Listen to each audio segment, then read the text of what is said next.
Right, everyone. I'm filling in for Martin Welsh while he's away for a few weeks. Kathy, you got something on your arms. What are they, wall rings? No, L plates. Come in. Those figures I told you about, sir. Oh, thanks. Sea Relief's batting average. Not exactly the West Indies, are they?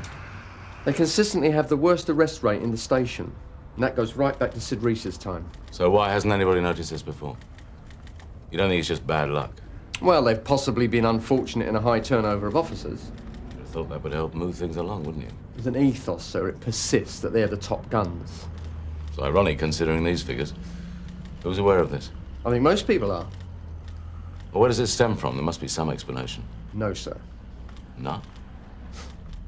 Well, they have won the station snooker competition a few times. 5 beat. Olsen. There. Come on, if you stick your hand up in the air, she's going to think you want to go to the toilet or something. Shut up. I don't look that young. Do you want to take parade? No, miss. Right, Kevin. Cumberland Drive, number 28. A Mr. McAnally seems to have locked himself out the house. Okay. He's an OAP, so see what you can do. You got a crowbar, Kevin? Yeah. Keep it down my trousers. It's not what I've heard. Have you got Tourette's syndrome or something? What's that? It's a disease where you can't stop blurting out what's ever in your brain, Lockett. You've got yourself a Carver, or otherwise you just got to copy it out again. Right, Kathy? How'd you control him, Sarge? Well, Sea Relief? They're a difficult bunch. All right. Got any advice, have you? Oh, I don't know. You could try religion. Kathy.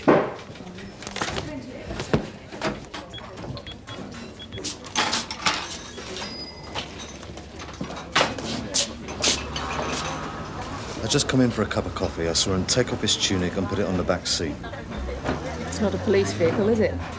Nope. They could be winding you up. Derek. Coming, sir. Sea Relief. Yes, sir. What's your opinion of them? Well, in what context are we talking, sir? Well, we seem to have a relief that's underperforming, badly managed, and hardly enhancing the reputation of this station. Something happened to bring this to light, sir. I gather there's been a problem for some time. Well, yes, sir. So why didn't you make me aware of it? Well, there's a few fuzzy edges, sir, and I have had long chats with Dave Bruce, but he has only been their inspector for a short while. Well, there's a certain ethos that I've discovered. Well, each relief has its own character, sir. It helps to build a sense of identity. Yes, well, I want that identity changed. And I want to be kept informed. Yes, sir.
Sorry, love. Have you got a minute? What is it? There's an old man, number 28. He's locked himself out. He's ever so upset. Sierra Oscar from Sierra Oscar 3, receiving over. Go ahead, Sarge. Yeah, I'm at Cumberland Drive. I dispatched PC Alton here about 15 minutes ago. I want to know what's going on. Message received. We'll try and contact PC Olsen. I'm on my way. Thanks.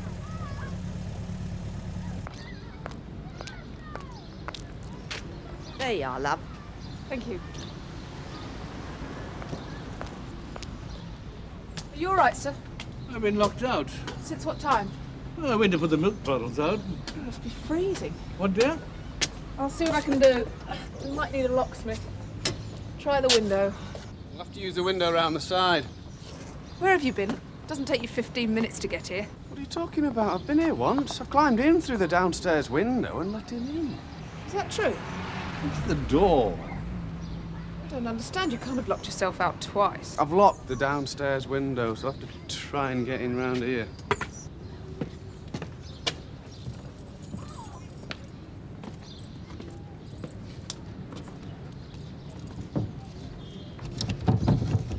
All right. I can see what you'd have been if you hadn't been a copper, Kevin. You really should do something about the locks on your windows, Mr. McAnally.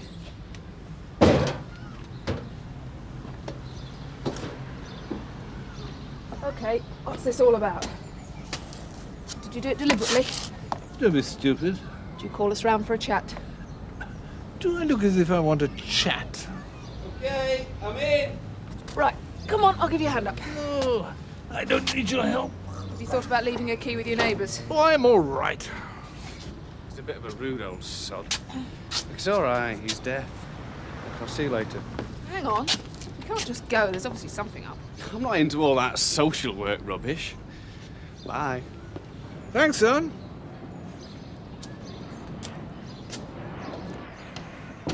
Hello? Hello? Yes? Mrs. McAnally? Yes. Your husband tells us he was locked out. That's right, he was. She locked me out all night. Is that true? Oh, don't make it sound worse than it was. He could have got hypothermia. That's rubbish, dear. Anyway, I've had enough of him. See what she's like. I thought you were deaf. I've got a deaf ear, haven't I? Look, it's obvious you two have had an argument, but could your husband come back in the house now, please? The door's open. And will you promise not to row again? You must be younger than you look. All right, not to lock him out again. If he behaves himself.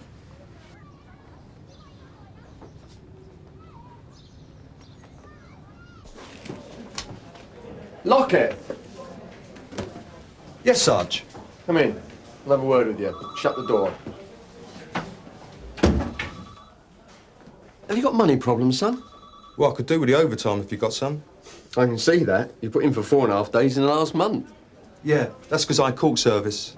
But you're only entitled to days off in lieu. Unless you were given less than 8 days' notice. That's right. Is that what you're claiming? Well, for my records. If you're pulling a flanker, you know what will happen. You'll be permanently overlooked for any overtime that's going. Well, I may have made a mistake. I mean, I'm not trying to put one over. Let me put it this way. Would you object if I crossed it out? Well, I may be right. You tell me. All right. Cross it out. Good. Off you go.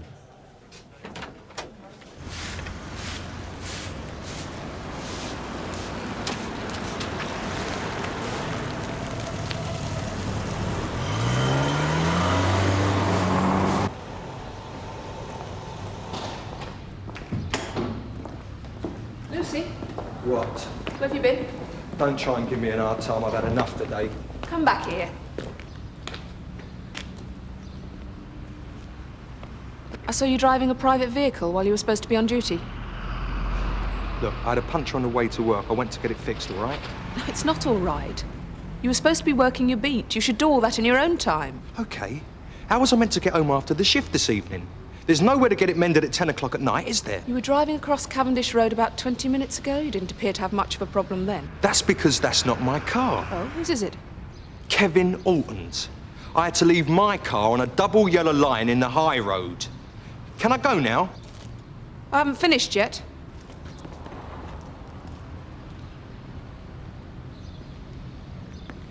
Why didn't you change the wheel instead of leaving your car illegally parked? Because I didn't have a spare. Oh, do you have an MOT? Look, you jumped up little cow. Don't play sergeants with me! Are you insured to drive PC Alton's vehicle? Yeah. Have an insurance certificate? No. I'm covered by PC Alton's insurance. You better be.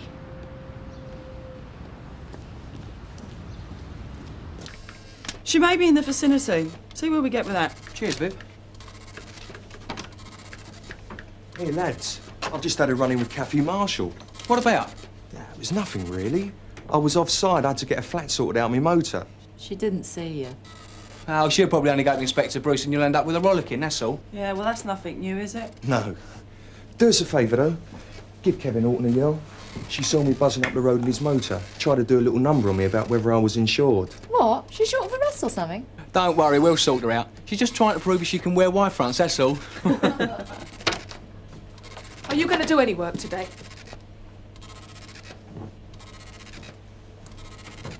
Tell PC Olsen I'd like to see him, please.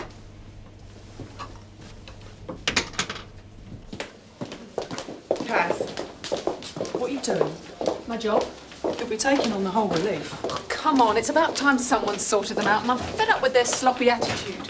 You've only been acting sergeant 5 minutes. Yeah, and we've been cleaning up after them for years.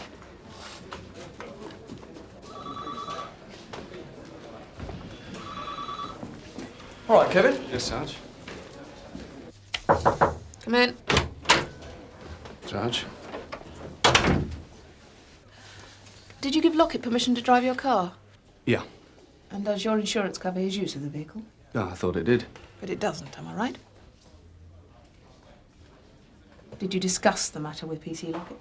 I can't remember. I'm sure you know that by giving Lockett permission to drive the vehicle, you could be considered to have aided and abetted a criminal offence. Are you serious?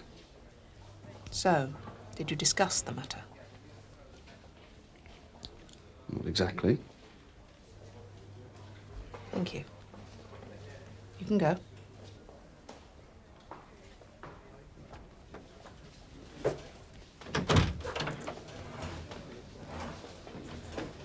Haven't had a proper chance to welcome you aboard. Well, there's a bit of a problem, sir. I don't know if you've heard. No?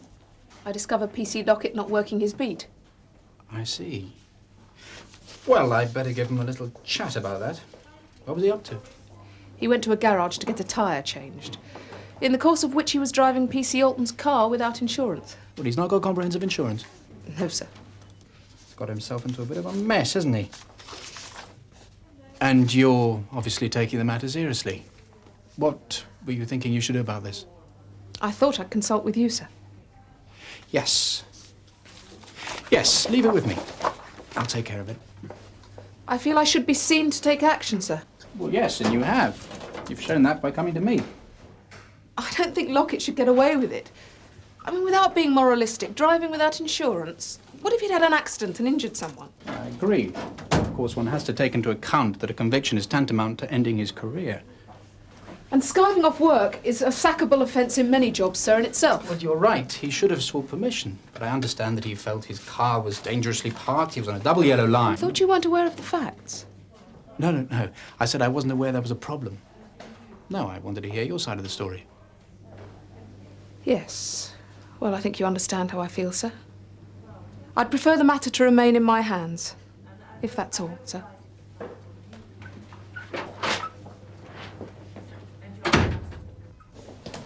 Sarge? Yep. Mr. McAnally, he claims he's locked out again. We'll sort it out. Well, no, I just thought I should inform you. Thank you. Are you sure I shouldn't put him in touch with a locksmith? Not unless you know one who's good with domestics. Domestics? Well, if you hadn't sauntered off the first time, you'd have found that out for yourself.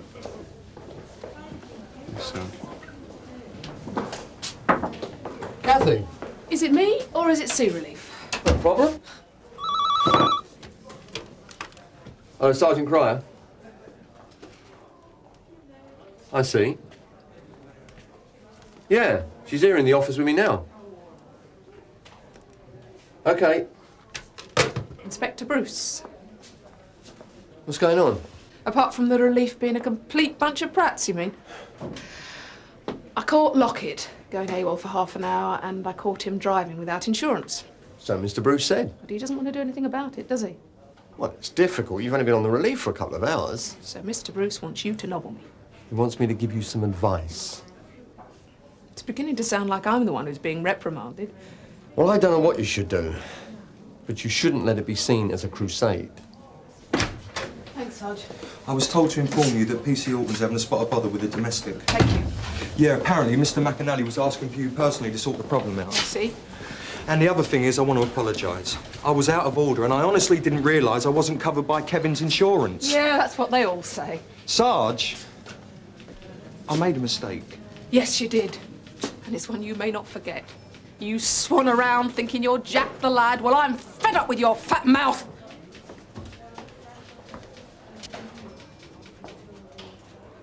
It's going to take you a lot more than charm to get out of this one, sunshine.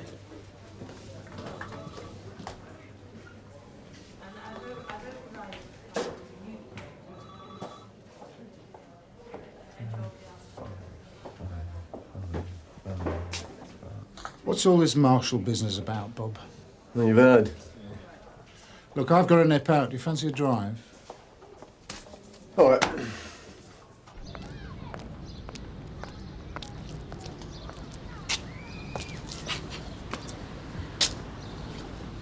What happened?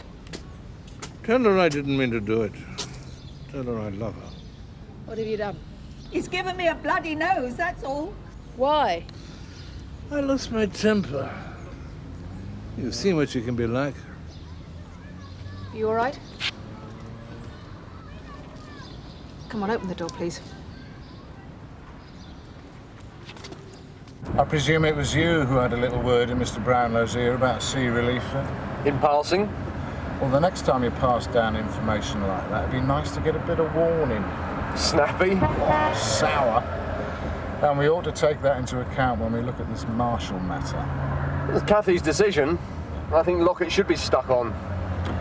Lucy's dispensable. He's muddied his shoes once too often. But he is only a symptom of the disease. A bit of healthy pruning might help. I agree. But I think it'd be better all round if it was directed from myself on Mr. Brown. I think if you look closely, you'd see that I wanted to leave him then. You couldn't stay together for 50 years if you didn't love each other. You've got a lot to learn. I've been waiting for him to die for 50 years. Has he hit you before? Look, I don't want to get him into any sort of trouble. You understand? No, I don't. If this has been going on for some time, you've got to do something about it. But we're both to blame, dear. There's no excuse for hitting you. Well, he was like that before we were married. He's always had a quick temper. And you put up with it? For better or worse. Well, the funny thing is that it's him that's frightened of me. Well, it's true. And that's why he hits you. He told me so. He hits me and then he runs out of the house. He always has. And you don't think it's because he might be frightened of himself, of what he might do? Oh, maybe that's the reason, yes.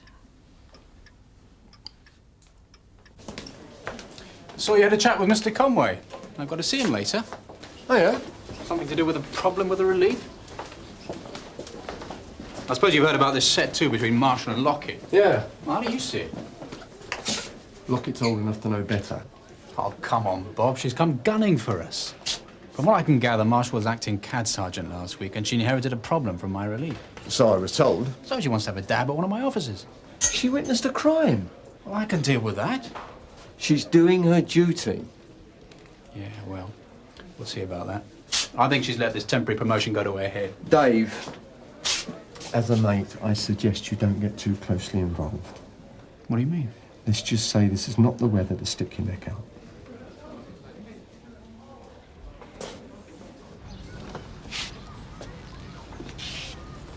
I should arrest you for ABH, Mr. McNally. Actual bodily harm. But your wife's unwilling to make a statement.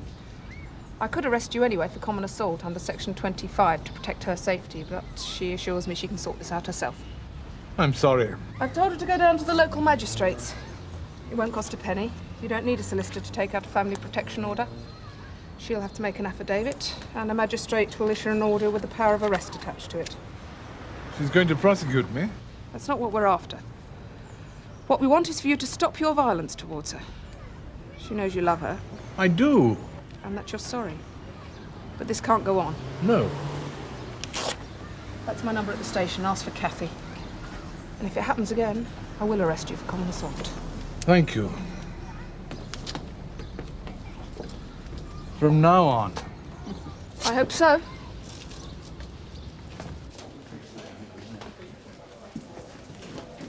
Okay. Yeah.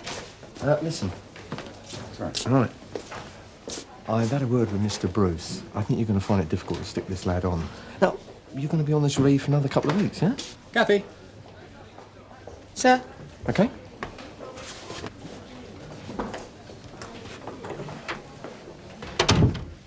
Any difficulties? Nope. I've got enough for one day. Yes, well, a problem like that comes up once in a blue moon. I've had a word with the lad. He's aware you may take action, and frankly, I've told him he'll be lucky to get away with it. Well, with respect, sir, it'd be on my conscience if I just turned a blind eye. If he was Joe Public, I wouldn't hesitate to stick him on. Could finish his career. I'm not sure from the way he behaved today if it's the right career for him anyway. One of the true marks of authority, and this only comes with experience, is knowing when to apply leniency. Is knowing when? That's right. Well, obviously, if I'm going to continue as a sergeant, I've got a lot to learn. Thank you, sir.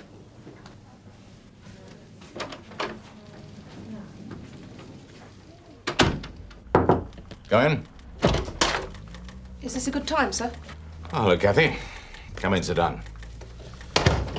So, how are you finding sea relief? It's a challenge. So what's the problem? Well, I was thinking, sir, about my promotion board if I wasn't successful. I'd like to be considered for the domestic violence unit they're setting up at Barton Street. What suddenly brought this about? I thought I should put my name forward before it was too late. Yes, well, it's not up to me, you know that. What concerns me is this abrupt change of mind.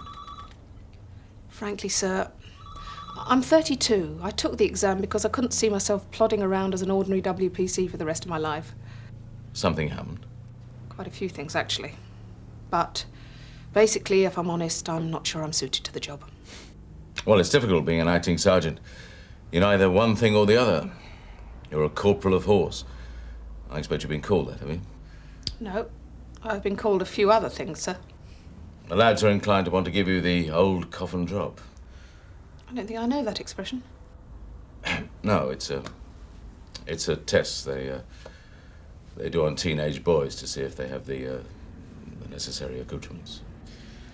Oh, I think they've learnt I've got the accoutrements, sir. It's not what it's about. Well, what is it then? Organising and disciplining officers, it doesn't come naturally to me. But domestic violence, it's an area I know something about. All right, Kathy. I'll see what I can do. Thank you, sir. These are for you. You can't bribe me.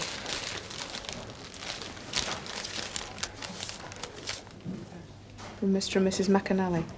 From now on. Look, I'm sorry. So am I. You know I'm going to have to stick you on. Why? For driving without insurance. No, I've discovered I'm covered by my old man's insurance.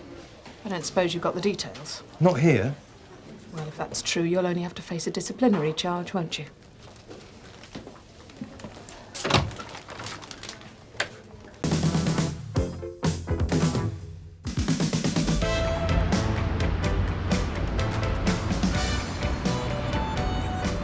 I thought he just liked nicking people. I do. Yeah, why'd you want to get involved in follow-up? CID is still going to cream off all the good stuff. Uniform should investigate more than we do. That's all I'm saying. Yeah, but it's PR they are giving us. This is not investigation. It's PR for the burglary victims. And to me, civilians could do that. This is where we should be. On the streets. You frighten me, Delia. You're more like me than I am. All units from Sierra Oscar. Mind you, you always attract work.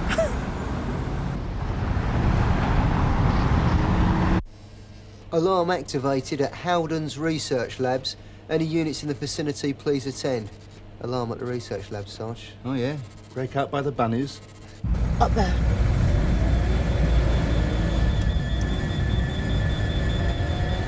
One's still there. I can take him. Right, look. Barry's in. Now go steady, yeah?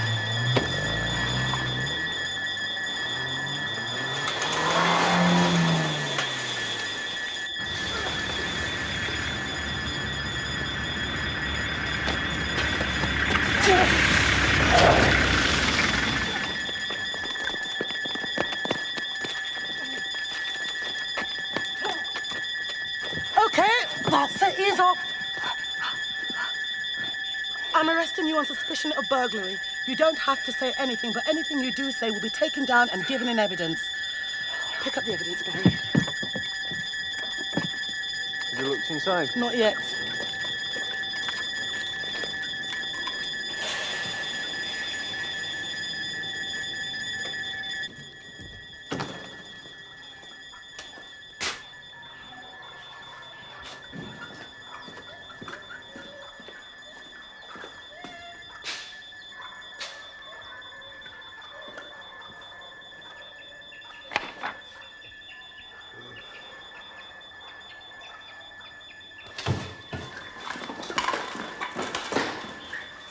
His skull's not fractured, but he's still unconscious.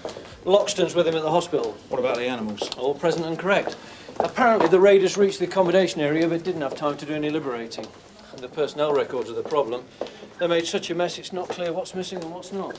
So you just got the one body? As yet. Arresting officer? Delia French. She can be available if you'd like her to continue. Some other time. So, I think we're going to have to be a bit more subtle than grabbing the woman by the throat.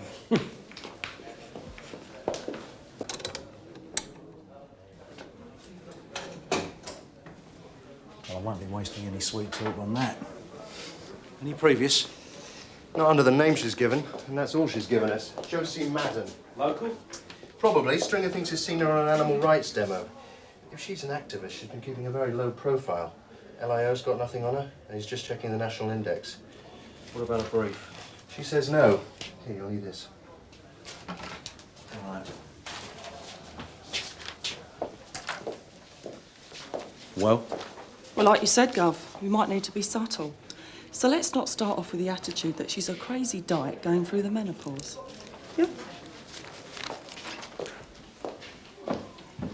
Anna here, you got burnt off by a T-Reg larder.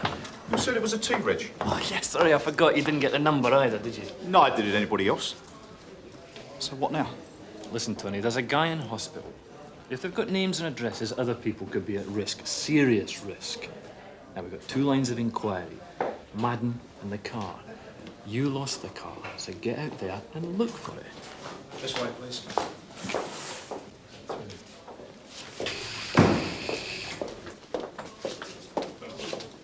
Total waste of time. After Met's been looking for the Popsy thing for 2 hours already. They'd be long gone. Probably transferred to another motor straight off anyway. They're not bank robbers, Tony. They're animal rights amateurs. Yeah, no, which is more of a pain in the backside. So let's just find the car and screw them, yeah? So, no sympathy for the cause, then? Huh. To me, that's like black rights, women's rights, anyone's rights. The cause is fine. It's just the people. Some of them, anyway. I'll be honest with you. It's not often we catch a burglar red-handed. We got more than enough evidence to charge you on. More than enough. Grievous bodily harm. That's a minimum 5-year sentence. Plus, what for aggravated burglary? 2? 2 at least. So we're talking about 7 years in prison here, Josie. At least. Now, I know almost certainly you weren't the only one involved. But you're the only one we've got. So unless you can help us find the others, it's all down to you. I didn't hit him. And you can't prove otherwise. Who did then? You tell me. You're the detective.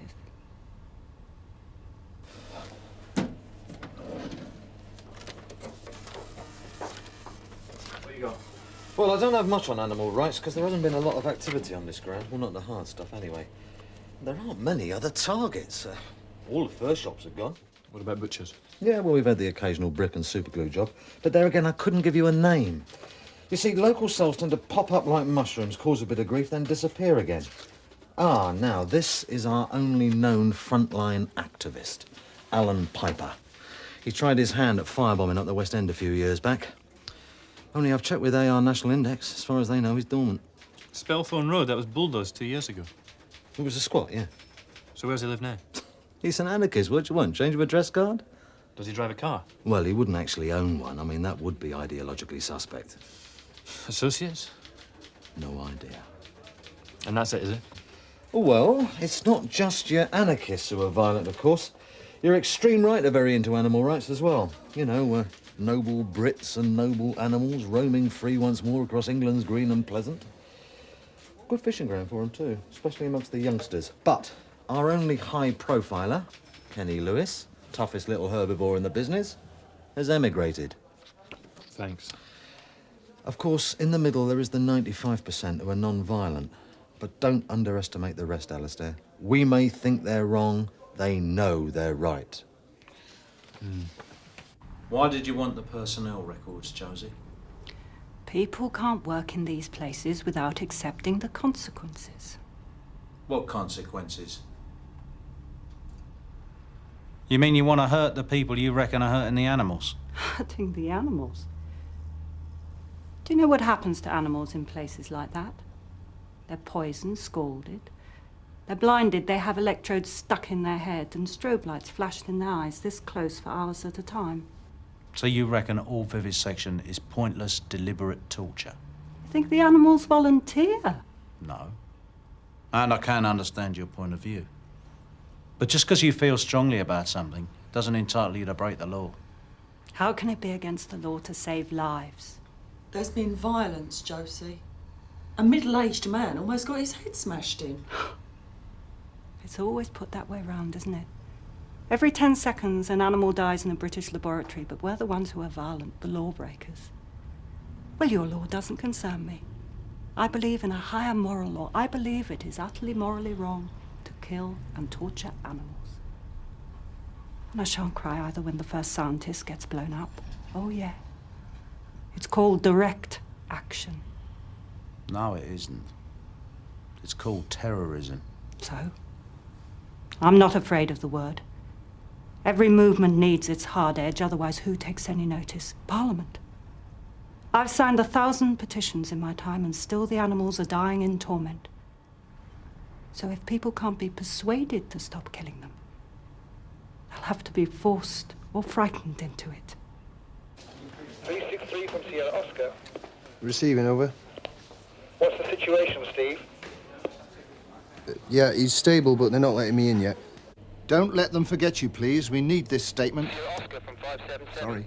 Sarge, Barry Stringer at the labs. Go ahead, Barry.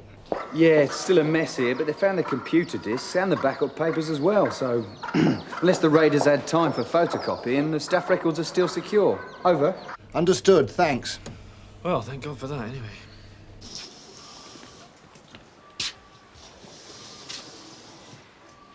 Steve Loxton, Son Hill. How are you feeling? It's all right, I won't bother you long. Is Lindsay okay? Sorry? Lindsay. Lindsay? Lindsay Platt. Kid who works at the labs. She was in with the animals when I got done this morning. So they haven't got the staff records. Fine. But we're still looking at GBH. Burglary, criminal damage. Animal rights cost this country more in damage per year than any other cause, Alistair. So they're not getting cocky here. Sorry, Mum. Yes, Andrew? It looks as if we could have an abduction on our hands. There was a young girl at the labs during the break-in. It wasn't picked up because she wasn't supposed to be there. Not due until this afternoon. Apparently, she spends more time with the animals than at home. Tell Inspector Burnside, please.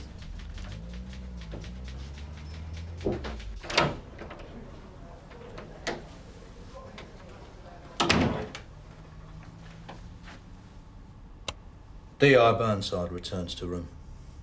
Interview resumed.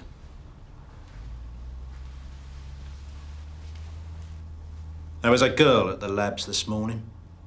Her name is Lindsay Platt. She's gone missing. That took you long enough. Your friends take her then.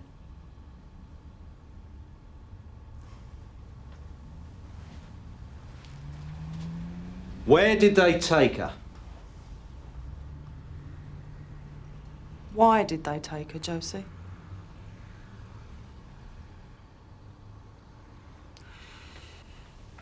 Josie, we do understand why you might want to disrupt work at the research labs. We realise you love animals, but Love taking... has nothing to do with it. I don't love animals. I don't even like them. I simply respect them as equals. They're not here for us to experiment on or to keep as pets. That sentimental, patronising rubbish. But by People taking... like you don't keep pets for the animals' sake. You keep them for your own. So what are you going to do with the animals at the lab, Josie? Set them loose so they can get run over?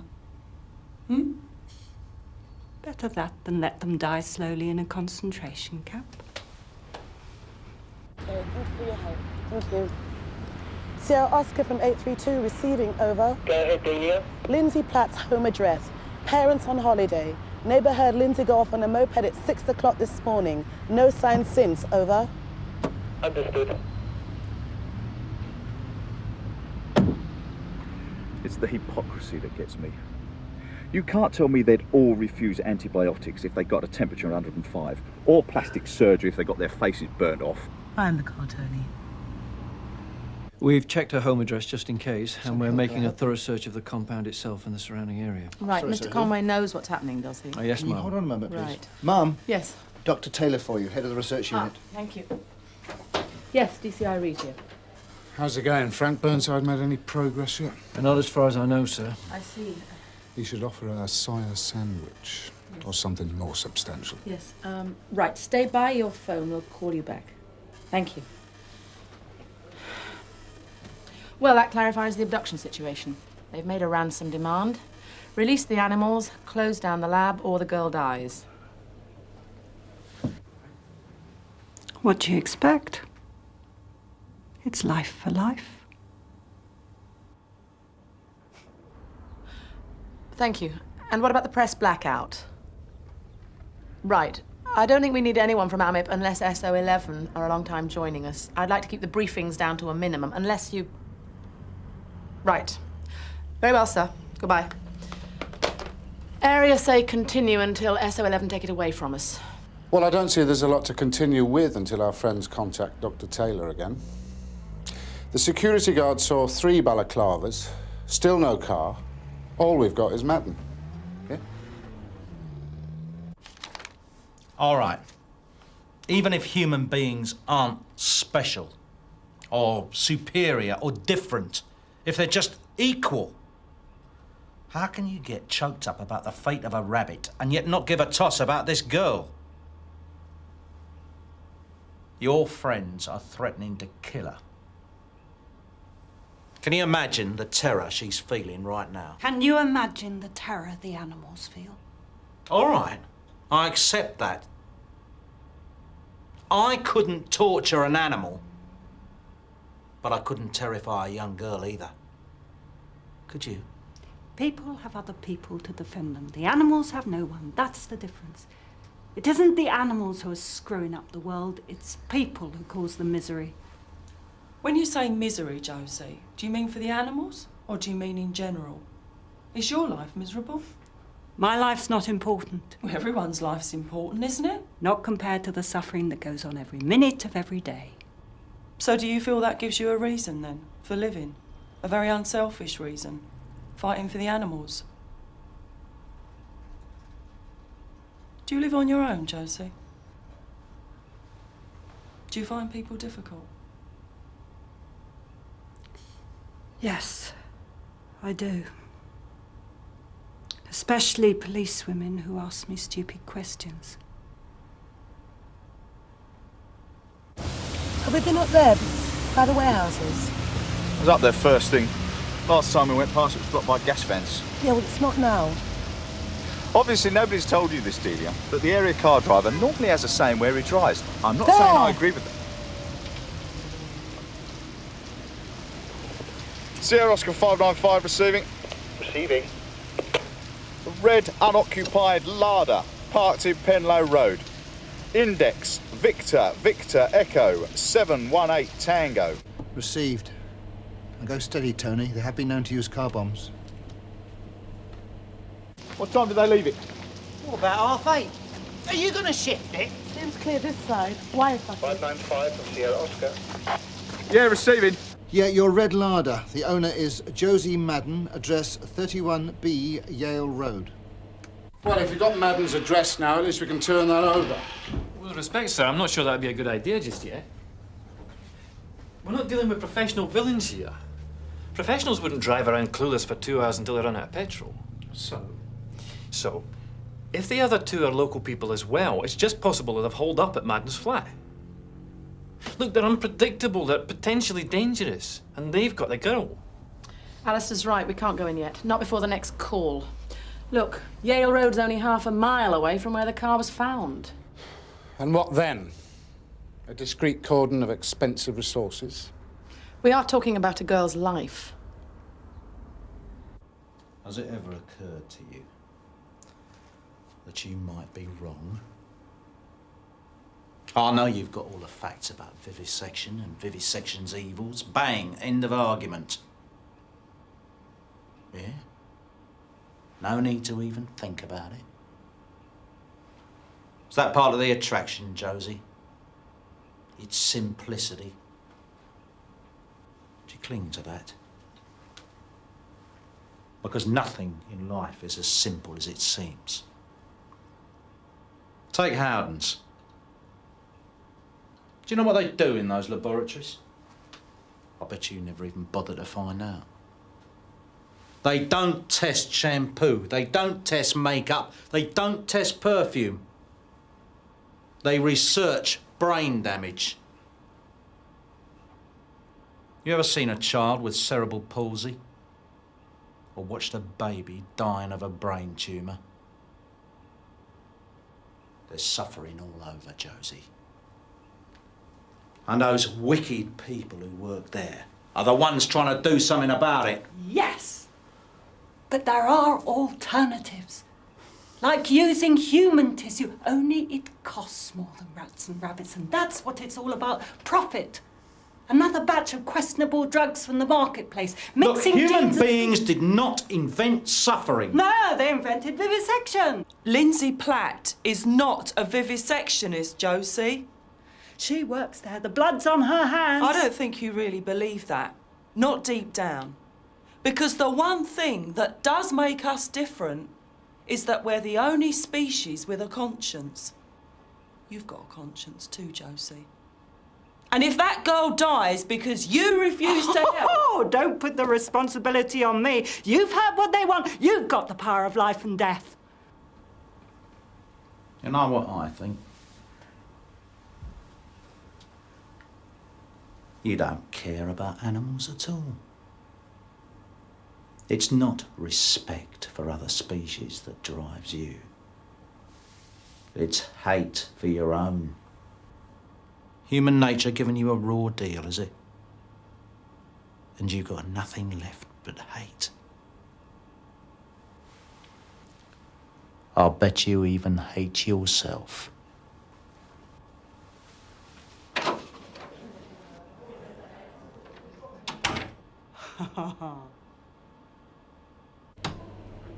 Anything? No.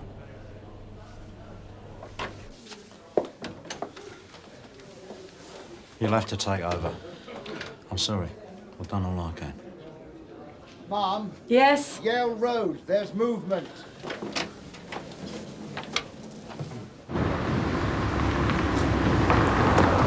Sierra Oscar from DC Carver. Go ahead, Jim. On the end of Yale Road with a view of the front of Madden's house. Tosh Lines is covering the back. Over.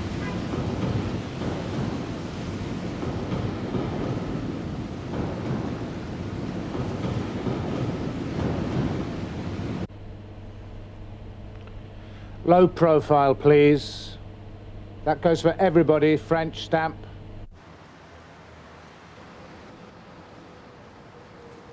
Two males and one female decamping from Madden's house via the back alley. Female fits the description of Lindsay Platt. No sign of weapons, and they're heading south towards Yarrow Street. All units from Sierra Oscar. Suspects on foot in vicinity of Yarrow Street, heading towards Tube Station. Approach with caution. Stress that. I don't want them going to ground again. Out in the open. No sieges, please. That's them.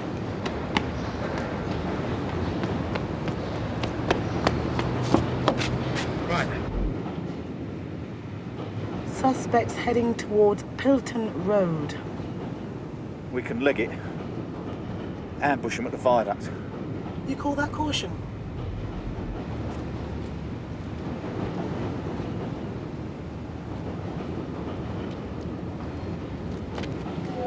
Excuse me, love. We're looking for Howden's research laboratories. Come here.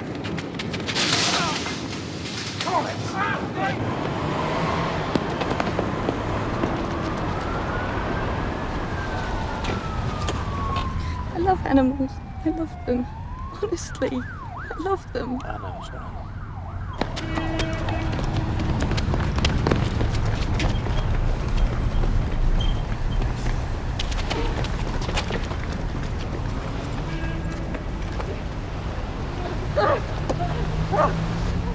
Help me! Help!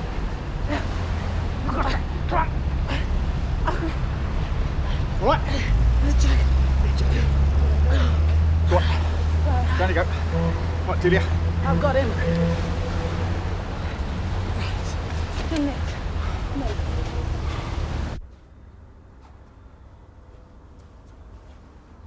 All right. Yeah, I suppose so. What's up? Pride hurt? First time a woman's faced you out. No, not really. I was just thinking. I bet she'll love it in prison. She'll be showing solidarity with the animals. Greed I can handle. Purity of spirit is beyond me. Fancy some lunch? Yeah, all right. Vegetarian? I told you, mate. It's not darts. It's the way you throw it, I wanted you to see for yourself this time. Paint stripper again? Looks like it. Same as on the boot the other week, and I only got it back from having that done this morning. What do you intend doing about it, eh? What time did you arrive in work? About 11:30. I parked in my bay. First I knew about it was when the wife came to pick me up for lunch. I couldn't believe it had happened again. Well, if you'd like to come back inside, I'll get the details. Jack, let's go. We'll do this later. Look, I want to get it sorted now. It won't take long. You'll have to move this first. Can't you stretch a point, Constable? Leave it. We'll come back another time. Thanks. Sir? Jack. Some other time. Just as you like.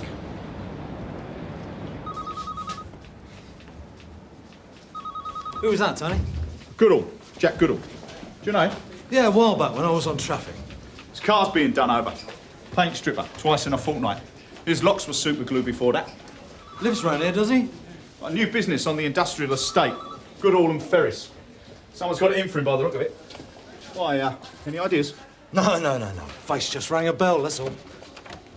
Must have been a very sharp knife. Small mercies, I suppose. They didn't have to dig bits of beer bottle out of them. The hero's return must be going up in the world. Ryan. I didn't really see it, Tar. What does that mean, you didn't really see it? I didn't really see it. I was busy, like I am now. Yes? Stop, love. If you'd given us a statement last night, I wouldn't need to bother you now. If I hung around every time we had a ruck at closing time, I'd never get home. Tar, that's right. You know he was underage, this lad? Oh, yeah. 17. Tell the governor. No skin off my nose, I just work here. Look, this is serious. He might die. We've all got to go sometime. Charming. Oh, all right. Let me serve him and we'll go in the other bar. But I didn't really see it. Yes, love? He just come at me. What, just like that? No warning? He tripped over my foot, didn't he? And then he had a go at you? Yeah. Was he by himself? Yeah. Did you recognise him? No, never seen him before. Maybe it was racial. Well, why'd you say that? Well, he was white, weren't he? Well, did he say anything, Brian? Call you names? Might have. Can't remember, can I? I don't know, it was a knife. Handle, blade, sharp, a knife. Long, short, what was it like? Oh, silly me, I never asked him. Excuse me, would you mind stop slashing his face for a minute? Give us a butcher's at your knife. There must have been something about it, surely, come on. It wasn't straight, not like a kitchen knife. No, it sort of had a curve, went over at the end. Craig, change over to the other one like I showed you yesterday. He's only got 2 brain cells, that one, and they're fighting.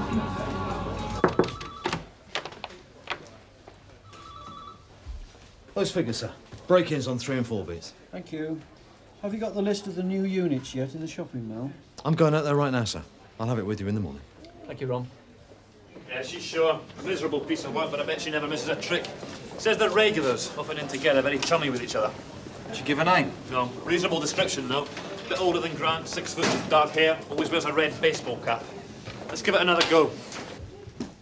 Brian, this is Detective Sergeant Gregg. Yeah? Hello, Brian. How you feeling? How do you think? Nasty business. Yeah. I understand you told my colleague you didn't recognise the bloke who attacked you. Never seen him before. Well, no, Brian, that's not true, is it? Says who? Look, this bloke did you a serious injury. Brian! Oh, God, are you all right? Yeah, I'm okay. I only just heard. Got to change his dressing now. You'll have to leave for the moment. But I only just got here. You'll come back in 10 minutes. Why don't we go and find a coffee, eh? Last one to present. It's a small. Thanks a lot. No, put it away. No, I'll pay. Thanks, Maggie. Look a bit sad, aren't they? Call it a quid. Oh, you'll never get rich. Been going out long? About 6 months. He'll be okay, won't he? You'll have to ask the doctors. See, the thing is, Julie, you won't tell us who did it. Does he know then? We think he does, yes. Do you know any of his mates, the ones he goes drinking with? Some of them. Any of them wear a red baseball cap? Who is it?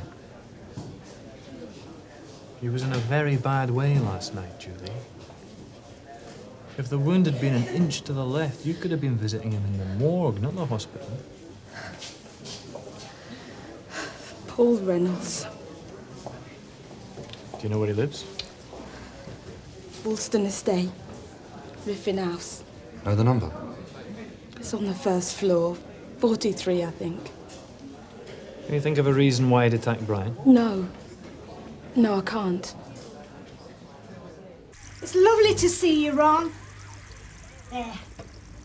Oh, thanks. It was a nice thought. How you getting on? I still have days. He left a big gap. Anyway.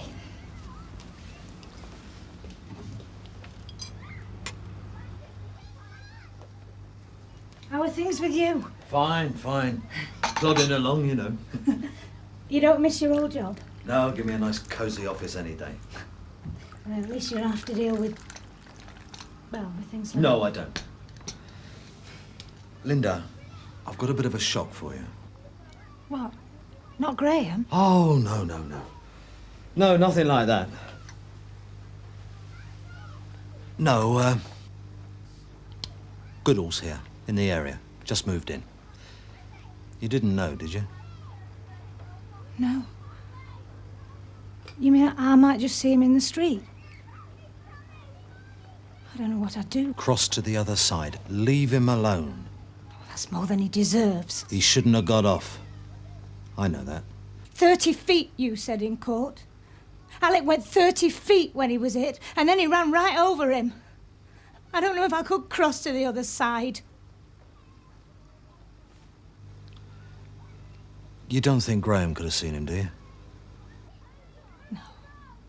What he'd have said. Why? There's been some deliberate damage to his car. Several incidents since he moved here. Well, it couldn't be Graham. He'd have said if he'd seen him. How's he getting on? Oh, he's got a new job. Leamings, you know, in the drawing office. What? That's where Goodall's new place is. Same estate. Well, that doesn't mean it's him. I'm afraid it's grounds for suspicion. If it is him, if it is, I'll speak to him. I'll make him stop. You don't have to tell anyone. It's a criminal act. I can only do my job, Linda. What about before the ambulance came? Holding Alec's hand, holding mine, seeing me and Graham through the inquest, the trial, keeping in touch since. Was that only your job? If the trouble stops, I won't say anything. You're a kind man.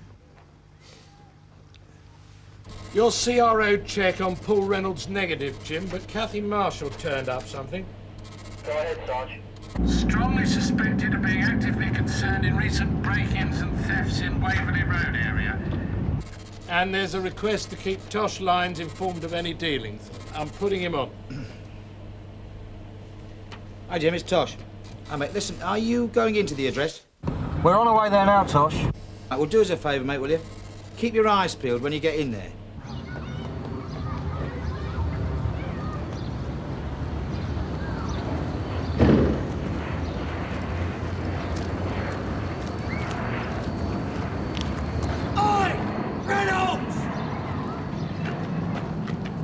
I think someone wants a word with you. Not me, mate.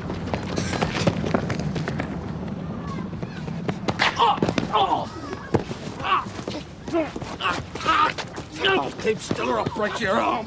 Are you all right, Ron? Oh, done me wrist, I think. All right, I'm not going anywhere, am I? Sheriff Oscar from DC Carver. Go ahead, Jim. Any transport available to take an injured collator to casualty? Say again, injured what? We've got Ron Smollett needing treatment. It's not serious, I don't think. I'll get a pounder over. What's Ron doing with you? Well, your guess is as good as mine. Location is a garage block on the Woolston estate. Stood. Sierra Oscar out. It came out of their fifth one along. You're Paul Reynolds. So what? You've been arrested on suspicion of causing grievous bodily harm. You're not obliged to say anything unless you wish to do so, but anything you say may be put in writing and used in evidence. Key? What for? We want the knife. What knife? Oh, don't mess us about, Paul. Give him the key.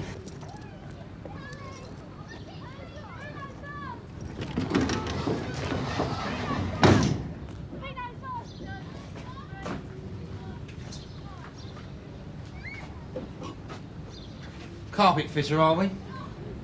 I'm thinking of taking it up, yeah. What's under here?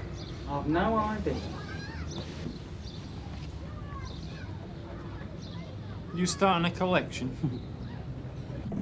I hope it's not going to be a long wait. 2 hours it took when I got that splinter in my foot. Did I ever tell you about that? Yes, Ray. Sierra Oscar 85 from Sierra Oscar. Receiving? Receiving. Go ahead, Sarge. Where are you, Reg? I'm just dropping Ron off at casualty now, Sarge. Quick as you can to Claremont Road on the industrial estate. Unit 17. Goodwin Ferris disturbance. Say again the name of the firm, Sarge. You're cracking up. That's Goodwin and Ferris. A disturbance. No, right you are, Sarge. On our way. Good luck, Ronnie.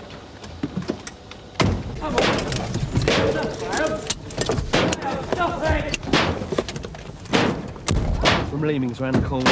Oh, yeah. Would you be the gentleman who called if Mr. Wow, no, but I know him. He works for me. His name's Graham Rogers. Well, you happen to know what this is about, Mr. White? You won't let me get near him. What's the matter, Graham?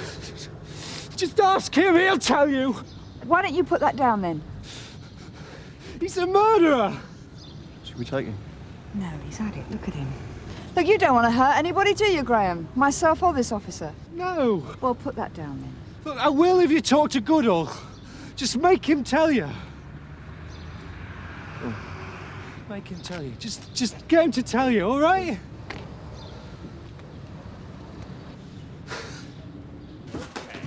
Okay, you all right? Look, just leave it to me. I'll handle it. Change get through. For God's sake, Susan, you can't change what happened. Just hope this is the end of it. Now, look, I've got to go. Mr. Goodall? Yes. I've got a pretty good idea what this is about. I'm bored. Not half as bored as we are, Sonny. Why don't you just give us a statement and save everybody a lot of trouble, eh? What's taking the brief so long?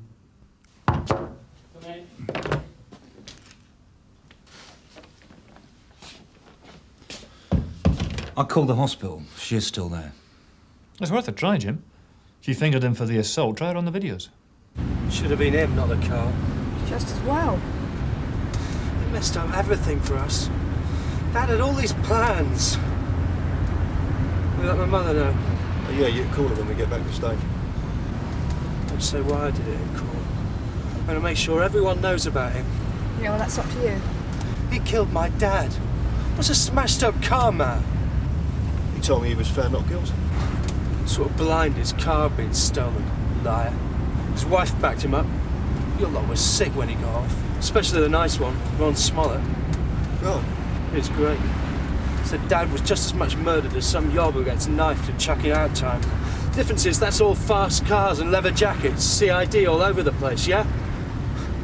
My dad got 2 traffic cops and a tape measure. Oh, Alistair, thanks for coming. Now, what's this about Smollett? Corrie tells me you were there. Yeah, he took a tumble. Jim and I were after someone and he got there first. He wasn't with you? No, just appeared out of the blue. And this was on the Woolston estate? Mm-hmm. He didn't say why he was there? No. Mind you, I didn't ask.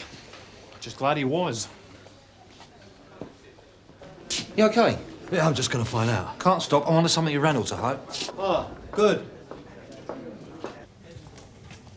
Can't you wait? His mum and dad are here. It's you I want to see. Outside. We've arrested Paul Reynolds. Oh. What's he said? And we found the videos. So you know then. He never got into any trouble before he met Paul. No? I thought if I told Paul Brian was doing him out of his share when he sold the videos on, then he wouldn't trust him no more. Wouldn't take him along. You wanted to stop Brian thieving? I didn't know Paul would turn nasty. Well, he's well stopped now, isn't he? He tells the court what he told us. It might help. I mean, he's never been in trouble before. Do you think so? Look, I don't know, Mrs. Rogers, but I'll try and sort out the paperwork. Excuse me, I want to talk to someone. What do you want? Jack told me what happened. I'm sorry. It's a bit late for sorry. From you or him. He doesn't know I'm here. I've come to put things right. It's too late to put things right. All right, Mrs. Rogers, look. Why don't you sit over here and wait for Graham? I want to make a statement. My name is Susan Goodall. You were well out of line. You're supposed to be on a routine job. And instead you scuttle off for a cosy chat with some woman you've developed a relationship with. Friendship, sir. Whatever. But a woman you think might be involved in a crime you've been told about by another officer. I had no reason to believe Mrs. Rogers was involved. Why go and see her then? Because I didn't want her just bumping into Goodall on the street without any warning. On duty, you're a copper. Not a family friend, not a social worker. There were special circumstances. They don't sound special to me. You thought a man was guilty and the court didn't. He was. We all knew it on the case. All 2 of us. Oh, plus one other when he could be spared from more important duties. Look, Ron, sit down. You're doing a good job as collator. It can't have been easy, adjusting. Filing cabinets and crime sheets. After 20 years of broken bodies and... It's a piece of cake, sir. We were staying with Jack's mother. She was ill. We had a row, a real screaming match. Oh, I don't have to say what about, do I? No, not if you don't want to. I'd had a couple of vodkas, but I wasn't drunk. I was angry. I grabbed the keys and took the car. I had some idea about going home and smashing things. I was driving too fast when I saw them. He did step out without looking, but I was going too fast, and I only had my side lights on. When he... Well, can I get you a glass of water? Or a cup of tea? I want to get it out. It's been 3 years now, and not a day goes by. When I collided with him, I thought he'd been knocked over to one side, but then I felt the car go over something. That's what I remember most. And, for a moment, stupid thing, trying to convince myself that it was something else, cardboard boxes, I don't know. I didn't stop, I think, because in a moment I was round the corner and everything was normal. You know, a man walking a dog, someone coming out of an off-licence, just like nothing had happened. Then it turned real. I parked in the side street and there was a bus coming along the main road, so I got that. I'd taken the keys from the car, but I hadn't locked it. So Jack said if someone gets the number and they come, then we'd say that it must have been stolen and that we'd been in all evening. His mother was upstairs in bed, she wouldn't know. They assumed it was Jack from the beginning. I couldn't believe it when they put him in the identity parade and that taxi driver picked him out. Mistakes happen, I suppose. But we had a very good lawyer. And Jack always had great faith in British justice. He'd picked up a fare answering Goodall's description near the scene. It was the right time, and he dropped him near where Goodall was staying. But I wanted to make sure that we got a result, so I did a stupid thing. I brought the cabbie in while Goodall was being interviewed. So, before the ID parade, the witness just happened to see you with Goodall to let him know who to pick. It all came out in court. The brief took me to pieces. Goodall should have been done. And it was my fault that he wasn't. About this afternoon, didn't you think the son might be responsible?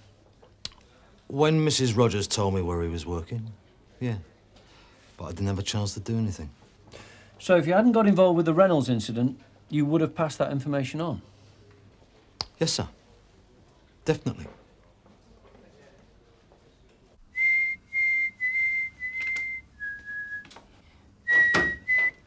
About time. Is the brief here? She's been delayed.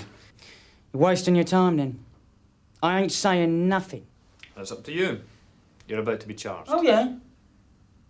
I've been hospital visiting. I met a friend of yours. He wouldn't say nothing. Who wouldn't? Brian Grant, who you've never heard of. He didn't need to, Paul. I had a chat with his girlfriend. Slick. You can tell her from me if she said anything. Shut up and sit down. Sit down! Sit down! There's a good boy. And don't call people names. It's not nice. You're up, Rob. Might never happen. It just did. It's only a sprain, isn't it? Worse troubles at sea. Oh, it's not the wrist. I've had far worse than this. Oh, fair enough. Oh, I'm sorry, Sarge. I'm sorry. I didn't mean to jump down your throat. It's just that I tried to help someone, that's all. And, well, I thought I was acting for the best, and I ended up on the carpet. You're Mrs. Rogers? Eh? Oh, Hollis mentioned it. Word to the wise, Ron. Don't get so involved. It's not worth it. No, obviously. And if you ever feel like talking things over, we're of an age, after all. Both been through the mill, eh?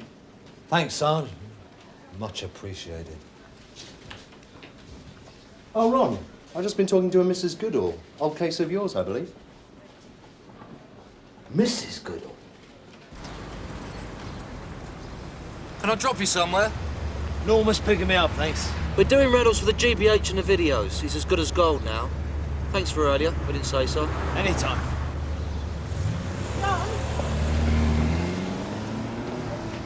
I heard what happened, Graham. I wanted to get back here. We just built up. I know you've had one shock today, but Goodall's wife has just made a statement. She was driving the car. It was her. Yeah, we were all wrong. I'm sorry. To both of you. I'll call. Nice one, Ron. Eh?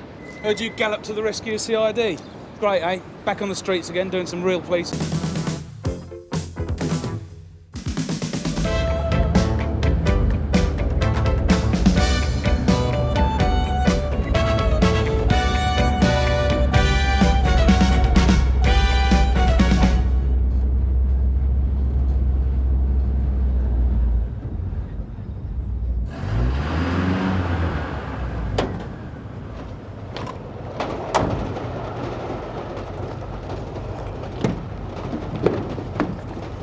Ladies. Not again. We've been in once tonight already. Then you know the drill, don't you?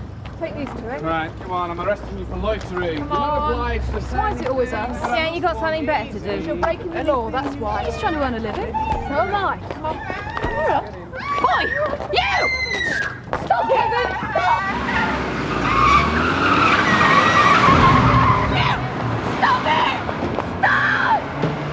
You bastard! You bastard! Sierra Oscar from 487. Go ahead. Yeah, ambulance, please. RTA, Murdoch Avenue at the junction with Askill Road. Looks like I failed to stop. He chucked Jackie out the car.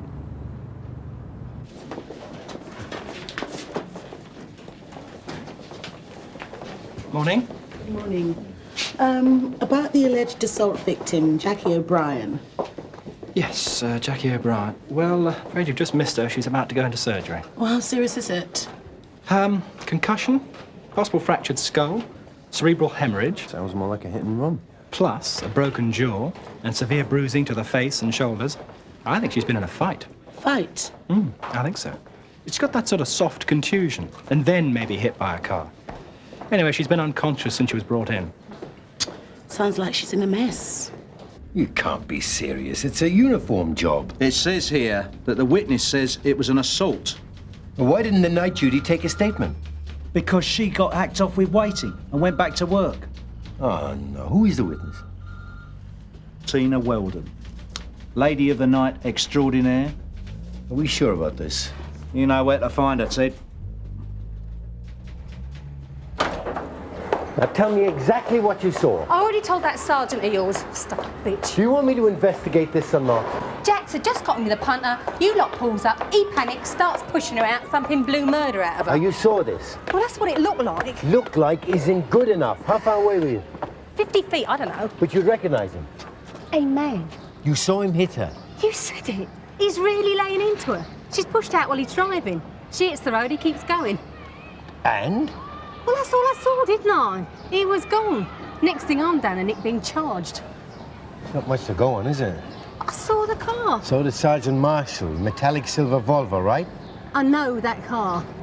I know the number. Sierra Oscar from 832. Yeah, go ahead, Delia. The alleged assault at the hospital. She's just going into surgery. She's been badly beaten up, and the doctor thinks she was in a fight and then may be hit by a car. Yeah, hang on, Delia. Ted Roach wants a word. Yeah, we know. It's GBH. We've got a witness and a partial index. We've got two possible cars, one here and one in Wiltshire. And another one, UGB. Are you anywhere near Ellis Crescent? Number 9. I want you to check out a Volvo Estate. Registration number Foxtrot 676, Uniform Golf Bravo. Find out where it was last night around 10:30. Okay, we'll keep you informed. Thanks, George. Give Wiltshire a buzz, Alec. See if they can check that one out. I'll do the other one. A total of 23 arrests. Excellent. Mind you, that's only 12 individuals. Several of them arrested twice on the same shift. I know it seems pointless, Derek, but it keeps the residents quiet. Yeah, all we get is a lot of paperwork. They simply go straight back out on the street and earn the money for the fines. Well, it's not the prostitutes we should be cracking down on, Derek. It's the curb crawlers, the customers. Oh, well, that's a great idea, isn't it? Do you remember how much it cost the last time we tried it? 300 man-hours of surveillance for 6 convictions. We need to decide on our priorities and stick to them. I agree. You can't see things just in terms of arrests and convictions, Derek. There is a deterrent effect. Quite. Well, it's what the computer says. Yeah, but let's just see, shall we?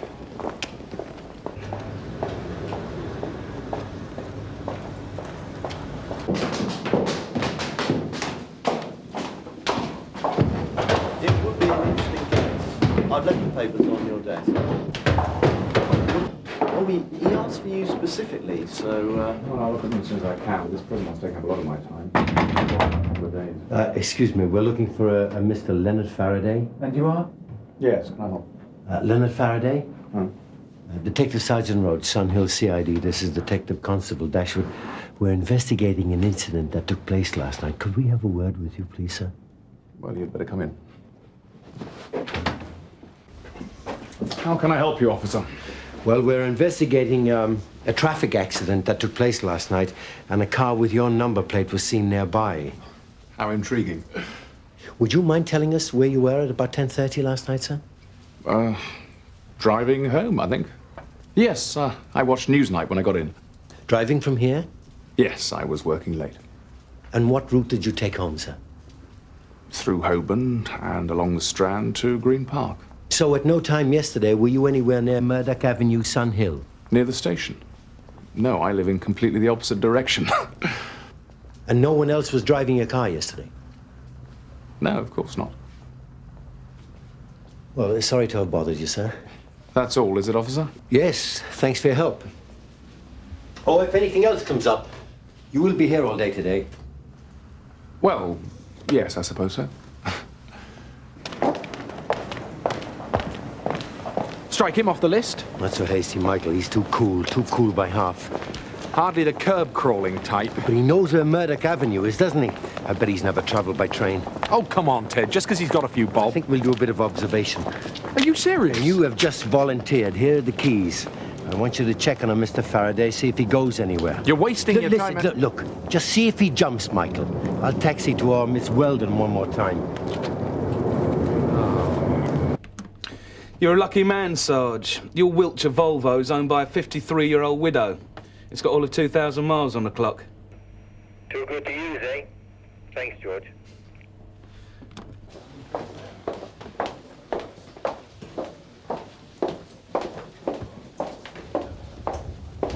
What did you get then? 80 quid. What do I always get a start? What your man paid for you?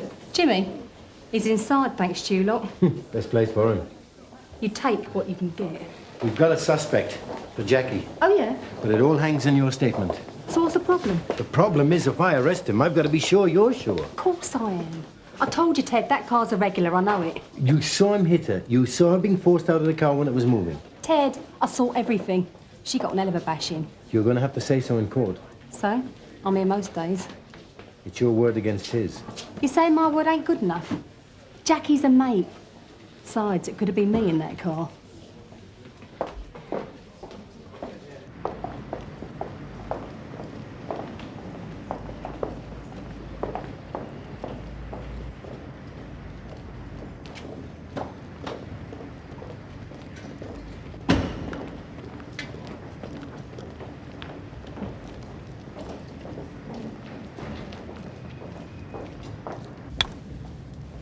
DS Roach from DC Dashwood. All right, then. More uniform patrols and a stronger visible presence over the next few months. We're agreed. Clean the place up. Yes, it would save us all a lot of time and trouble in the long run, sir. So long as the punters are around, the girls will always be there. We're just displacing the problem. True, but anything that frustrates curb crawling must help. Besides, pushing them off our ground will save us all a lot of aggro, Derek. It might mean less aggro for CID, Kim, but it's just extra work for the reliefs. It's only for a few weeks, Derek. Shouldn't be too much of a strain. Anyway, we'll leave that in your very capable hands, all right? Certainly, sir.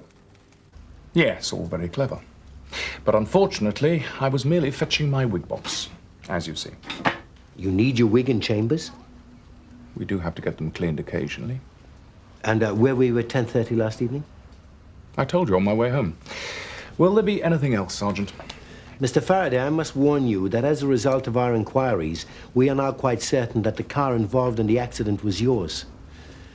Now, I require you to complete the statutory declaration that you were the driver at the material time. If you really want me to.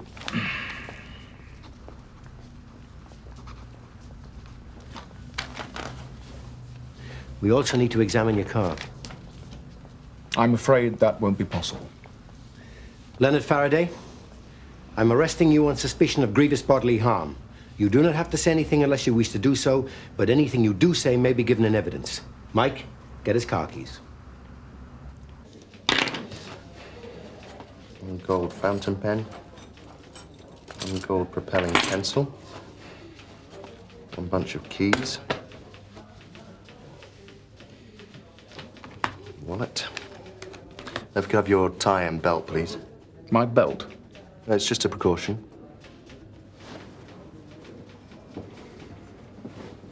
You want my cufflinks as well? No, that'll be all right, sir. You can have most of this stuff back. Now, while you're in the station, you have the right to inform someone that you're here. You have the right to consult with a solicitor. Now, do you wish to inform anyone or consult with a solicitor? Why do I need a solicitor? It's up to you. No, thank you. Right, these inform me of your rights. You sign here, please, in receipt, sir.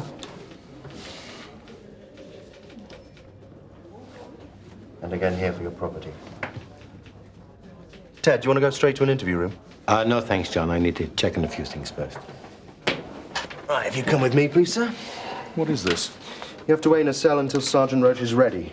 This is preposterous. Standard procedure, sir. I thought we were ready to interview him. Leave him to sweat for a while, Mike. Show him the inside of a cell. You look happy. Well, an interesting body, ma'am. One of our learned counsel. Oh, that'll be fun. But watch your P's and Q's, won't you, Ted? We don't want it thrown out. I shall be on my best behavior, ma'am.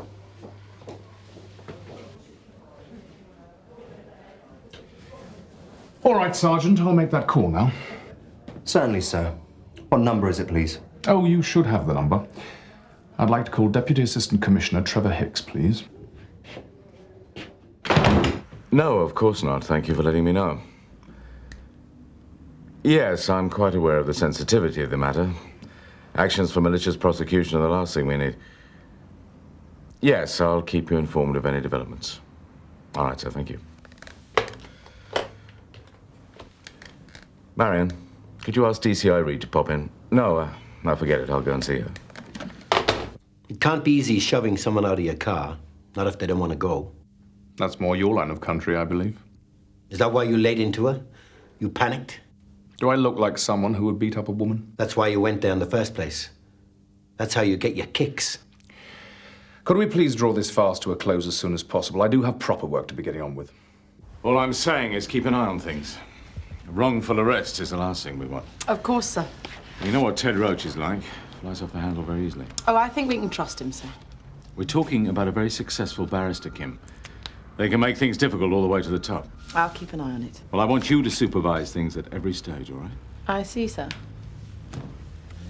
Any elements of doubt? Any deviation from pace? Absolutely, sir. We'll play it right by the book.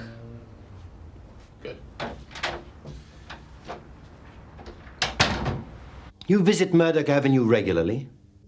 I've never been anywhere near Murdoch Avenue. Our witness saw you there last night, Mr. Faraday. What witness? Our witness saw Jackie O'Brien being hit and pushed out of your Volvo. She is now in intensive care. I wasn't there. Your car has been positively identified, and you've admitted driving it between 10 and 11.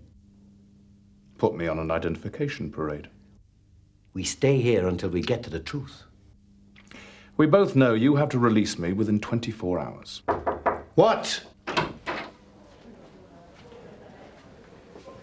At last. Interview suspended.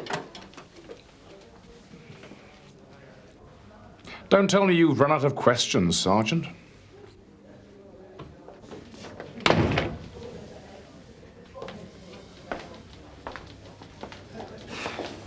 Maybe he didn't do it, Ted.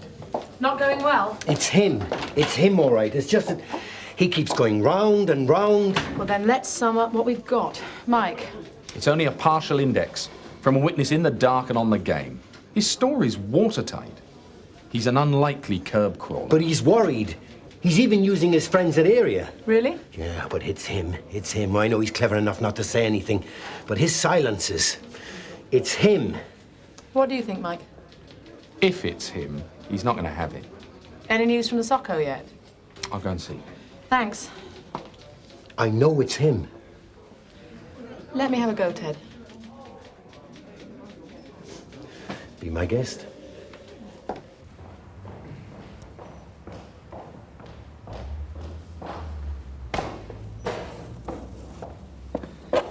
Well? Give us a chance, Mike. You must have a rough idea. The only thing we're sure about is that this car's been hoovered in the very recent past. That's a start. Any sign of a struggle? Any damage inside? Nothing. Spotless. We're taking a few fibres for analysis, a few hairs. How long will that take? You know how the labs are these days. We're talking months, not weeks. Oh, great. Don't hold your breath. They're more likely to be his dog's hairs than anything else. Well, they're not likely to be his, are they? Jackie O'Brien. Concussion, fractured skull and jaw, lacerations to the face, bruising to upper arms and legs. A severe assault, wouldn't you say? From the sound of it. We have your car, Mr. Faraday, and we'll take it to pieces. One trace of the girl and we'll find it. That'll be interesting. As I wasn't there. Not that you'd get a conviction just on forensic. This is a full investigation, Mr. Faraday. I don't think it'll be dropped. We're piecing together the evidence, and then you'll be charged with GBH. I'm not confessing to a crime I didn't commit. Some fibres and hairs were removed from the vehicle when examined by... What's all this then? I hear you've been reduced to arresting briefs. No joke. I was up before him a couple of months ago, you know. He was sitting as recorder. He's a real hanging judge. Yeah, well, he's on the receiving end now. It was only a moral earnings, and he gave Gibbons 3 years. Gibbons? Yeah, you know, Jimmy Gibbons. Doesn't he look after Tina Weldon? Not anymore, he doesn't. Oh, hell! What is it? She's only the sole witness to this assault, that's all. Your car has been seen frequently in and around Murdoch Avenue over the last few months. Why is that? It's a very popular make of car. Your witness is mistaken. You're a regular customer, aren't you? Those girls will recognise you. We'll put you on an identification parade. The word of a common prostitute against mine. No jury in the country would convict me. Quite rightly, as I'm innocent. What do you want? Could I have a word, please, Mum? Later. It is important.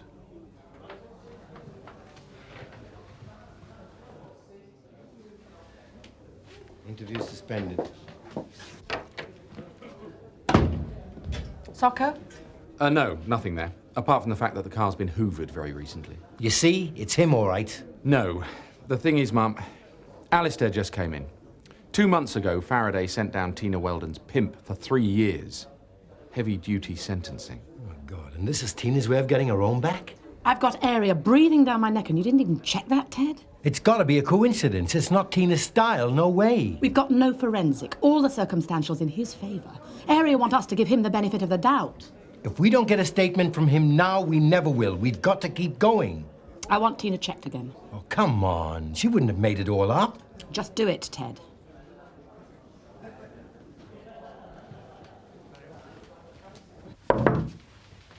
She's not there, sir. Oh.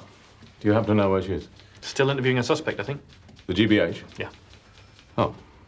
Do you want me to... No, it's nothing important, thanks.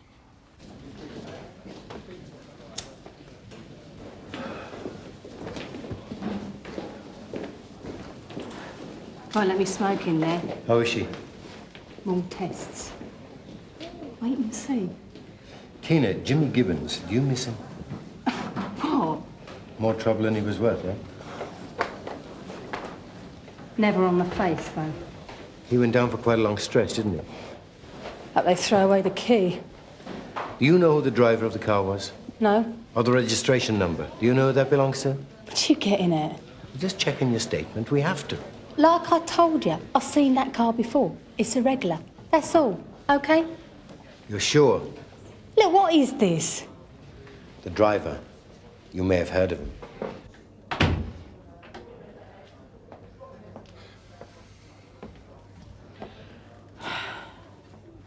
What do you think then, Mike?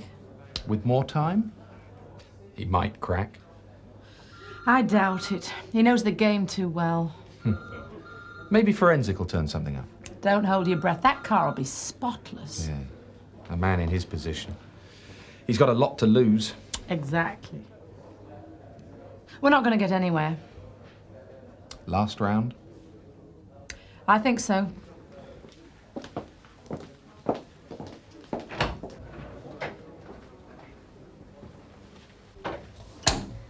Interview recommenced. DCI Reed and DC Dashwood present. You're a regular client in Murdoch Avenue. You were there last night, and you're the man who attacked Jackie O'Brien. We'll prove it, Mr. Faraday. So you have a choice. A statement now, and there'll be no investigation. And you can tell your wife and colleagues that it was all some dreadful mistake, pressure of work.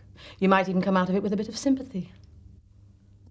But if we investigate, everything goes public. It'll come out in the courts how long you've been visiting prostitutes, that you're a regular. Nothing will be hidden, and it won't pass as an accident then. So it's up to you.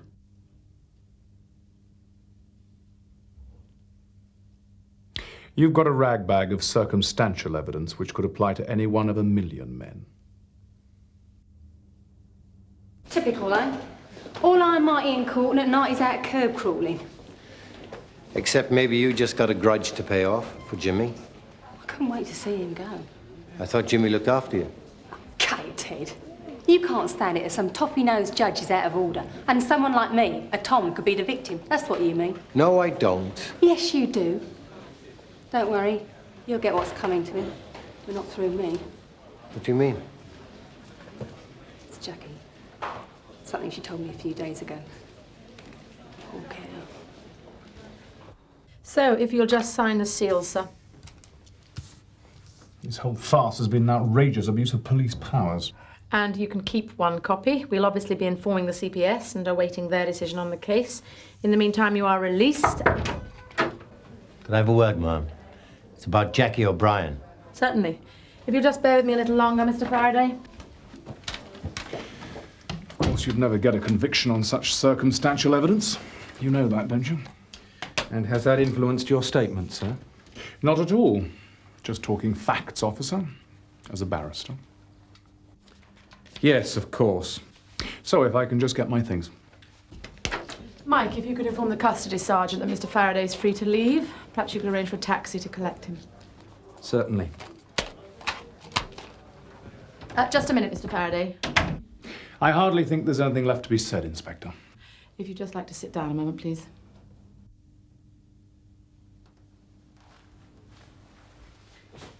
Details of Jackie O'Brien's health were given to Sergeant Roach just now by a close friend of hers.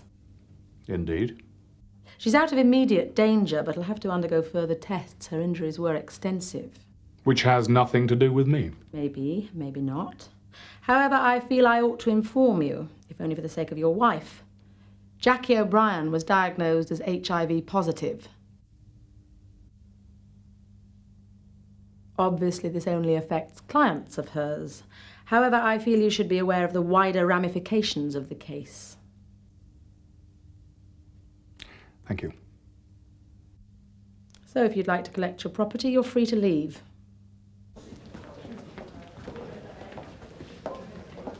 I'm authorising Mr. Faraday's release. If you could get his possessions and then ensure he's taken to the front office. Certainly, ma'am. Just one moment, sir.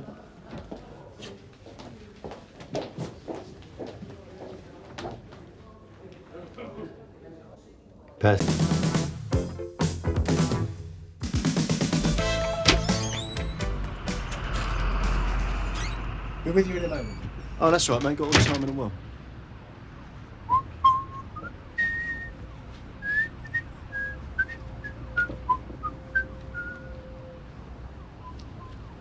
$500, $550, $600.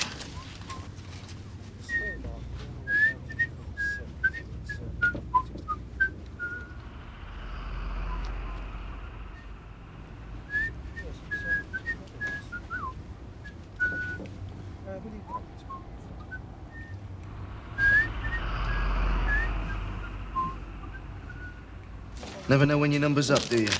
I was on a course at Hendon with him. What's that to do with it? He's a copper, isn't he? We were in the same class. We played rugby together. I don't know what the world's coming to. I mean, what kind of crazy lunatic's going to shoot for no reason at all? Just because you're a copper? Oh, some wicked slag, all right. Kathy, do you hear about this shooting in Barton Street? Yeah. Fellow was a mate of mine. Going south on Renton Way. ETA 02 seconds. Halfway along, Tosh. Next turning on the Got right. it. Know what it is. We're right behind you. Following you in. Go to it, my son.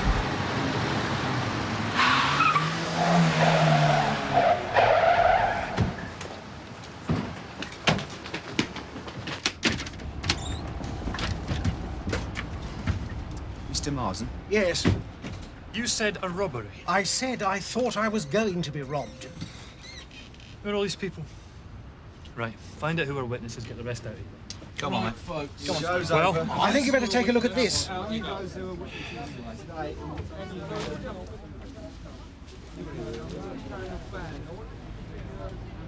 Be careful, it's loaded. How do you know it's loaded? I checked it just before you came. There's some jewellery in there as well. Well, it is Monday morning.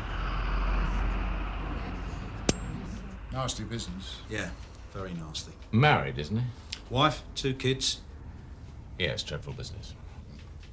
Any suspects in for it? Well, I've tried finding out. But as you can imagine, they're up to their eyeballs in it at the moment. I was just going to say, if they need any extra troops. I've already sent some of the lads over. Oh, good. Well, keep us informed of any developments, will you? Will do, sir. All right, thanks very much. Derek, I don't want this business affecting morale, all right? Well, it's only naturals. Nevertheless, I want everybody kept on their toes. Typical Monday morning. They've either done all their money on the horses, or they've had a few winners over the weekend and they're back here to collect the family silver. I know the feeling. That's him. Has he ever been here before? I don't think so. But you're not sure? I know people as the Rolex man, the diamond ring man, the silver service lady. If I could place this guy with some item, I could look him up in the book. You say he must have been disturbed? Yeah, you'll see it in a second. There. There you are. You know him? Yeah. We know him all right. 260. So I said to the gentleman, I said, oh, you to tell me what's right and what's wrong. He says to me, he says, listen, Sophie. Yeah. Hey, Sophie. Come on, love. I lived Islington Green 30 years. You remember the musical? Not that. How long are you going to be, Hollis? Can't you see I'm I busy? remember the musical. Hollis, can't you keep her quiet? Can't I just bin her and forget about her, Sarge? My grandfather worked the gas lights 25 years, for heaven's sake. So, me and this gentleman No, were Sophie, love, not that one. It's a little bit like old naughty. friends. Oh, don't want to swap, do you? Another one for the funny farm, eh? Yeah, right. He says, maybe your grandfather knew Mari Lloyd. Oh, Reg, you don't half pick 'em, didn't you, eh? Yeah, don't like just. Mari who? I said? Yeah, all right. Yes. Can I have a word, Sarge? Sure. I was thinking about this guy who got shot. Yeah? Well, he was a mate of mine. I was thinking about a collection, maybe a couple of quid each. What for? For his family. What good's that going to do? Help out. We've got a welfare department for that, haven't we? Yeah. I appreciate your concern, but when it comes to collections, Hollis takes care of that. Well, this is one I'd like to do myself. Because it's a mate? Yeah. If it was someone else that got shot, would you still be as concerned? OK. So you don't want to give anything? Don't get cheeky with me. You better leave. Court 1 a week from today at 10 a.m. If you have any queries, the Come arresting this way. officer will answer your questions. Bad blood in the family you don't want to know about. It corrupts. To an end all too soon. Cricket to an end all too soon. You ask me, why should I know? 11. Next. Come on, son. It puts brother against brother. And I should know. There again. I blame Rebecca. What have we got? She should never have married outside her religion. Criminal damage. I told her a million Criminal times. I said, don't marry outside And your assault religion. against It's police. bad luck. All right, well, maybe we could forget the I assault said, against police. look at young Paul. Now, there's an example for you. Eyesight gone, bald as a grapefruit. Can we borrow Hollis for a few minutes, please? Please do. Tar, come on. Now. Mind you, I blame his mother. I couldn't agree more. Chief Inspector Rawlings, It's a please. Browning Anna. 9mm automatic, serial number Run. 215. Frank Burnside. 34656. Here, listen, Ron. I think we might have one over here. Could interest you. I was delivering lists of stolen watches, right, from the Iles job. I'd already delivered about half a dozen when this scatty old bird throws a brick at me. It missed? Well, yeah, it missed. Went straight through George Witter's window, done all his greengrocery. The pawnbrokers, you remember going in there? Yeah, of course I do. What is all this about, Tush? You'll see. No, it's more likely the suspect went into the pawnbrokers to knock out a bit of Tom, had a touch of the seconds, and then had it away on his toes. Yeah. Yeah, that's what I was thinking, Ron. No, what? No. Look, I'll tell you what. I'll let you Yeah, know I've if got there's any that. developments my end. How'd that suit you? Would somebody mind telling me what this is all about? Shh. Look, I'm going to arrange for the pistol to be sent down to the lab for a comparison check. At the moment, sir, it's just a routine Yeah, but I won't inquiry. be able to do anything today. Up to their ears. Well, in that case, why don't you let your Yeah. exhibits man liaise with our Socko? Yeah, certainly, sir. I'll get back to you on that. Well, look, I'll try and come up Thanks with a some lot for your help. suspects. If I do Ta-da. get anything, I'll get back to you. Any joy? Little ray of sunshine? Yeah, cheers. How is he? 2 bullets in the guts. How would you feel? Have they got a suspect? Yeah, aged about 20. Got away on a motorcycle. Our man? Well, when they've checked out the gun at the lab and compared it with the bullet from the scene, we'll know, won't we? What you got? Well, according to military records, the pistol was issued to a Sergeant Keith Jackson. It was reported missing by Jackson during a military exercise on Salisbury Plain in 1983, 4 years before Jackson retired. Retired? Where is he now? Well, 124 Goodhart Gardens, would you believe? What, our manor? Mm-hmm. Any convictions? No, none. He's a widower aged 53, draws benefit to supplement his ill health pension. Hardly antecedents for a villain. Would somebody please tell me what all this is about? Huh? Look, run through this with him now. Yes, go. Come on, Reg. The interesting thing is, there have been 7 burglaries in Goodhart Gardens in the past couple of weeks. But not his place, right? Ah. Pay him a visit. Take Tosh with you. Play it by ear. But if there's the slightest suspicion... I'll bring him in. Come on. Put this on, will you?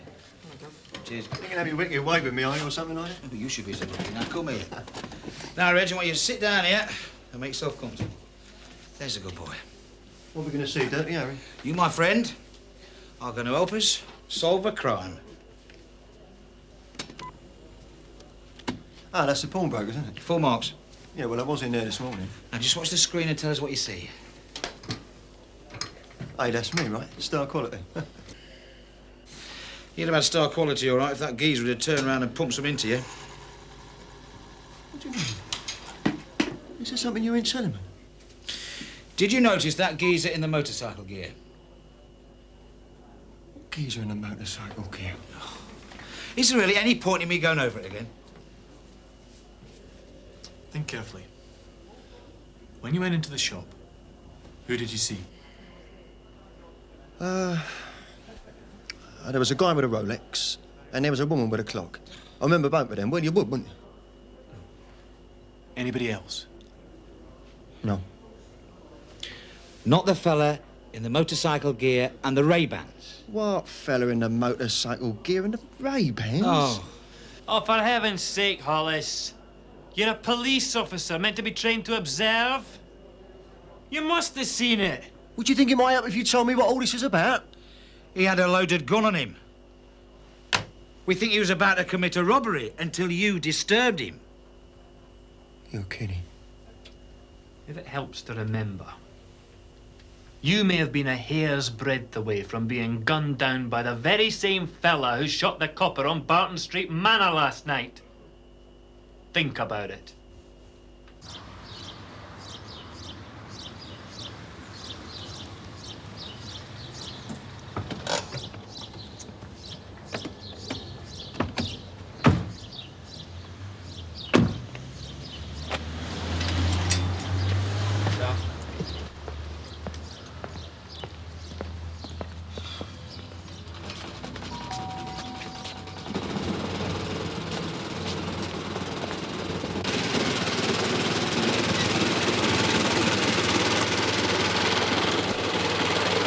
Jackson? Yes? Sarge? What's the matter, Reg? I've got to talk to somebody. The wife died after I came out of the army. I miss it very much. Were either of you in the forces? What about these burglaries, Mr. Jackson? Oh, we've been very lucky. One of the few houses in the street that hasn't been done. Why do you think that is? Pardon? How come they gave you a miss? Sorry. Next door's been broken into several times. Ah, well, they're out at work. Part-time, you see. Ah. And you didn't hear anything on those occasions? Nope. Well, I'm deaf, you see. I have a hearing aid, but I don't always use it. Rather vain in my old age, I'm afraid. Is that why you were medically discharged from the army? Yes. How did you know that? This morning we recovered some of the property reported stolen from these break-ins. Congratulations. Mr. Jackson, you say this property's never been broken into? No, never. You've had nothing stolen? No. Do you own a motorcycle, Mr. Jackson? Oh, you heard that all right then? I'm not completely deaf. Well? Well, what? Do you own a motorcycle? No. Why all these questions? Amongst the property we recovered this morning was a 9mm Browning automatic. Yes. Your gun, Mr. Jackson? The one the army issued to you? It's impossible. Quite a coincidence, don't you think? Coincidence? It's incredible. Well, I never. Oh, wait a minute. I mean, you don't think... You can't be serious. Mr. Jackson, I have a search warrant for this address. I've been up against people with shooters before, Sarge. Each time I've thought this is it. And it never has been. And that copper getting shot last night. It's a terrible thing. I never really thought that much about it till this morning, and Greg made me realise it could easily have been me. I couldn't stop shaking. I went to pieces. Signs of post-traumatic stress. Maybe it's been lying dormant. I don't know what come over me. Probably took something like that incident this morning to trigger it off. I ain't a coward, son. I know you're not a coward, Rich. I think you should see a psychologist.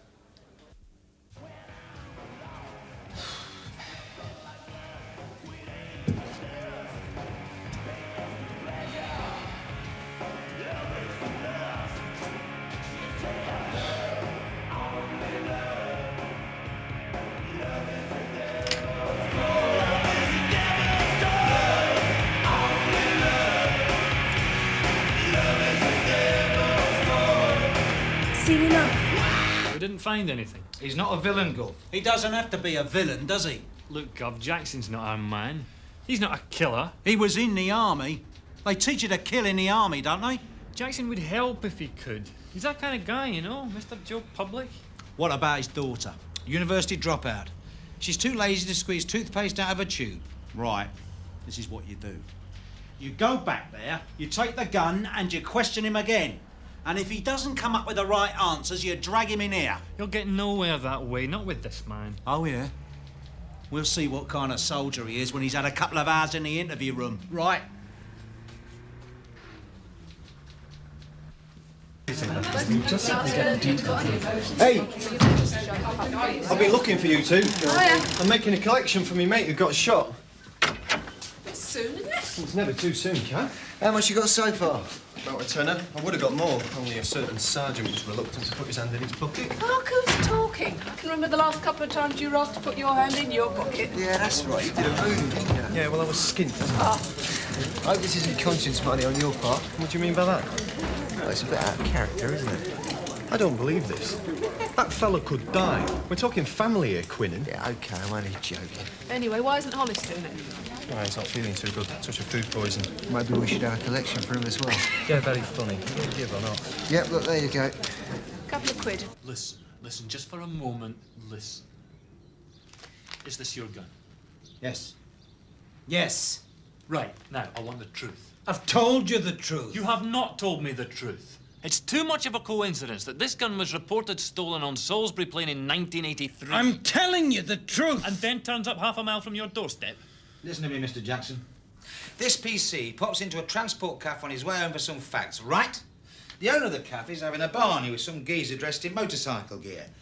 The owner of the cafe says to the geezer... I don't own a motorcycle. Listen. I can't even ride one. Will you listen? The owner of the cafe says to the geezer, calm down, mate, the old Bill's over there, I don't want any trouble. So this geezer, he gets up and goes over to the PC. Are you the old Bill, he says. The PC says, who's asking? So this geezer, he calmly gets out his gun and he goes, bang, bang. And then he very calmly walks away. That PC could have been any copper. It could have been me, it could have been him. That copper just happened to be in the wrong place at the wrong time. Now, that villain must have got the gun from somewhere. How would you feel, Mr. Jackson, if that gun was yours?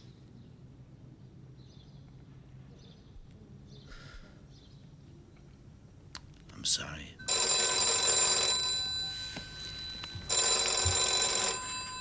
Hello, yeah? No, he's not available, no. Ring back later.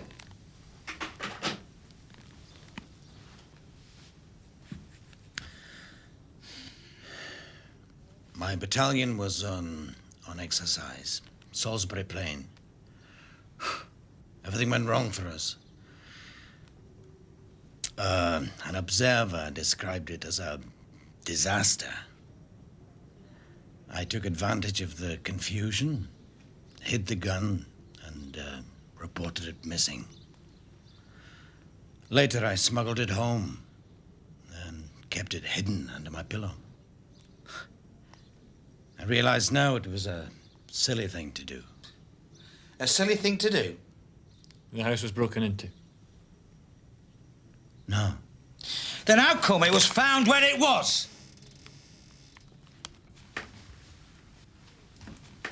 Paula, I'm sorry. I have to tell them. You don't have to tell them anything. But you shouldn't have taken the gun! You've betrayed me. Your own daughter! Paula! Paula!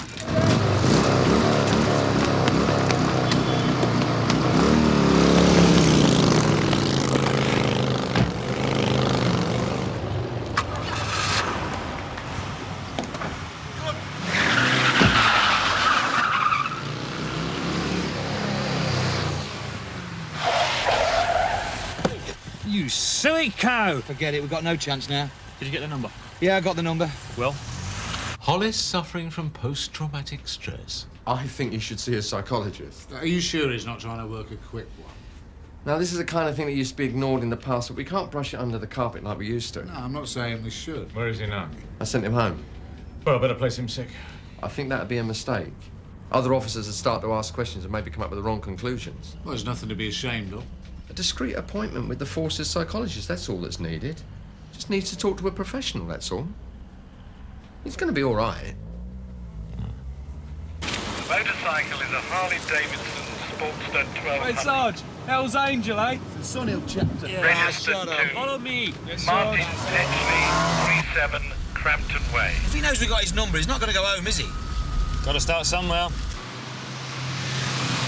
Look.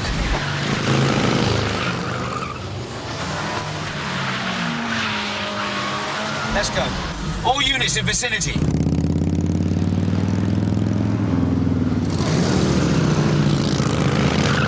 Hey, watch it, get it. Nice.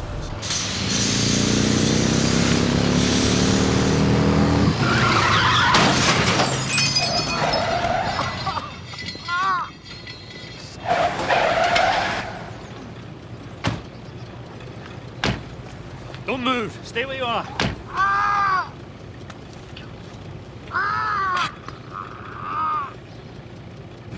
All right, pal. Just keep still. Just keep still. There's an ambulance on its way. You're gonna be all right. Just keep still. Don't move.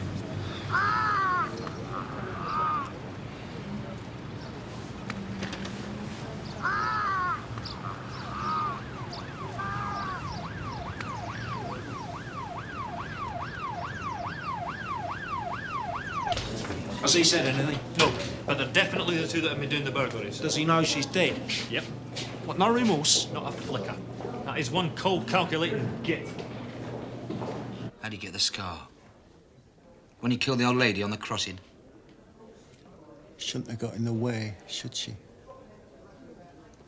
The judge thought different. Garfield, outside. Yes, sir. I'd like you to witness what I'm going to say, please. Right. Thank you. It's important. Paula stole a gun from her father. She gave it to you. I believe this to be the same gun that was used in the attempted murder of an off-duty police officer last night. The same gun that you abandoned at the pawnbroker's this morning. You don't have to say anything, Petchley, unless you wish to do so. But anything you do say may be taken down and used in evidence. Do you understand the caution?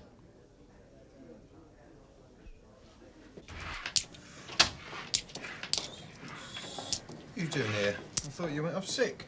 No, it was just a little tummy bug. I'm okay now.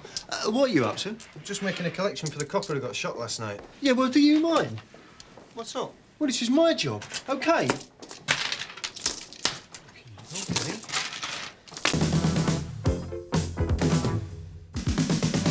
I should be reading this in bed, tucked up with something nice. Robbery in progress at the Oaks Scarp Lane. Come on. Repeat. Armed robbery in progress at the Oaks Scarp Lane. Sierra 1. Suspects on. Repeat. Suspects on. That is the Oaks Scarp Lane. Sierra 1. Sierra Oscar 85. Sierra Oscar 87. Give me an ETA. Over. Sierra Oscar 85, ETA 4 minutes. Is there any chance of a number for this Scarp Lane address? Negative. Informant a Mr. Garrod. Sarge. Yeah, I think it's on a private estate. I think it's got its own security round. Come on.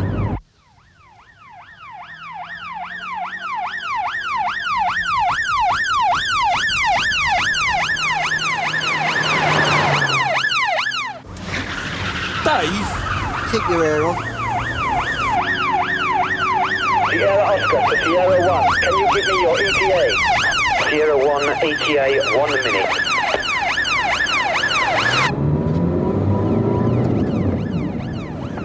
That's it. Yeah, I think so. Take the back with you, Dave.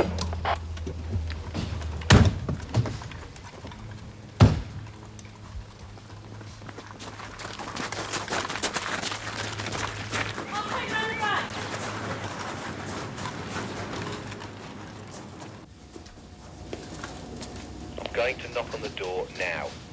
Give me a minute to get round the back.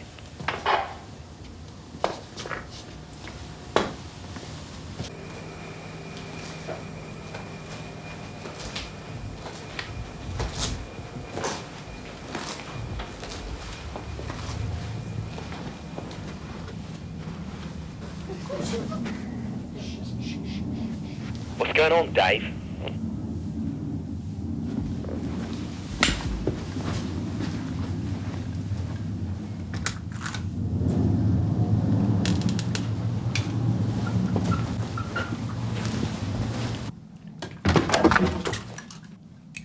The winner!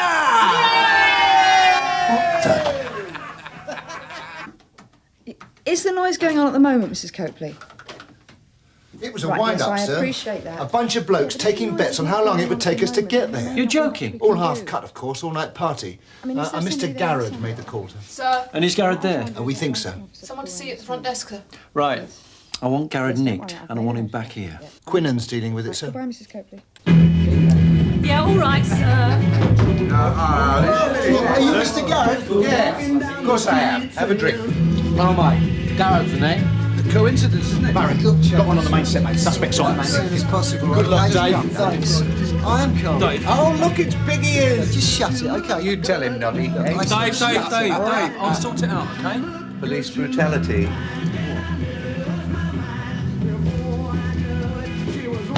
Mr. Garrett, did you report an armed robbery in progress on these premises? What do you think, Noddy? I'm arresting you for making a hoax call to the emergency services. You're not obliged to say anything, but anything you do say may be... Rewritten and fabricated as usual. May be written down and used in... Fabricated. A bit of a long word for you, isn't it? Stand up, please, Mr. Garrett. Stick it where your brains are, big boy. Steve, stand up. Get on, Dave! Dave?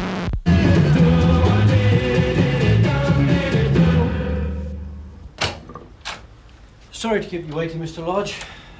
I'm Inspector Monroe. What can I do for you? It's more a case of what I could do for you.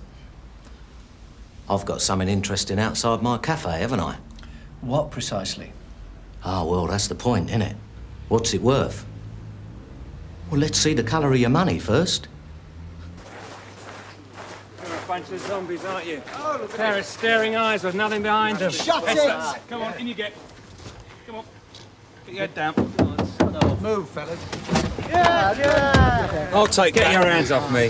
I'm making a phone call like you're supposed to let me, you bunch of... Look, it's a supervised call and it's... When I say so. Rubbish. Pathetic. Nothing better to do than to nick someone for having a laugh. I'm getting sick of you. Shut it. Steve, see the boys.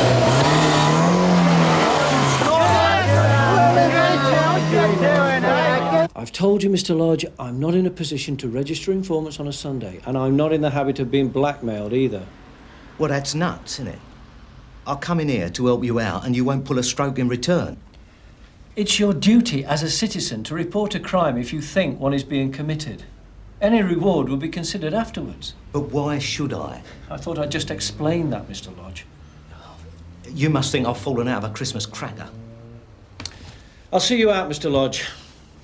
And by the way, withholding information is a criminal offence too. What about my phone call? Just sign, please. And I want a doctor to look at this. I don't mean your bent filth doctor either, I mean my doctor. Shut it. It's about the extent of your vocabulary, isn't it? Shut it. No wonder you keep banging people's heads into things. Philip Allen Garrod. Cheers, Kev. He's slipped the net so many times, he must be son of Houdini. Tosh reckons he's got his hand in half the bent deals in Sun Hill. The minute you dig up something suspect in the property or construction business, up pops one of Garrod's companies in the background. Now he decides to wind us up. He's got some front, hasn't he? Yeah, listen, George. Garrod's always there, but always out of reach. You name it, he's got a company doing it. And doing it bent. How comes he's never been nicked? Oh, he's been nicked. But only for settling his arguments with a piece of two before. There was evidence for that, but this, he's always wriggled off. What do you reckon, George? I reckon Munro wants to see her.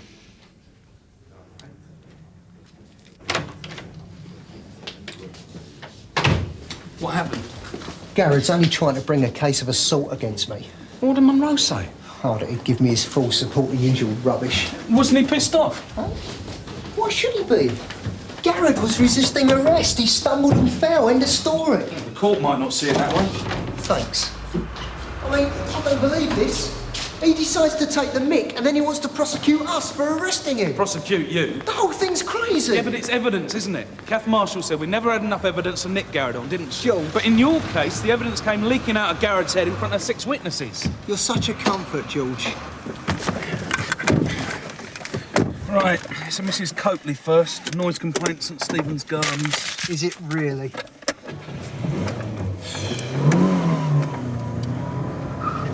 Don't worry, Mrs. Thomas. I'm sure he'll come back when he's hungry. Kathy, busy morning. Been fairly quiet here. I hear you had a bit of excitement there. That's what I wanted to talk to you about, actually. Our practical jokers. Oh, yeah.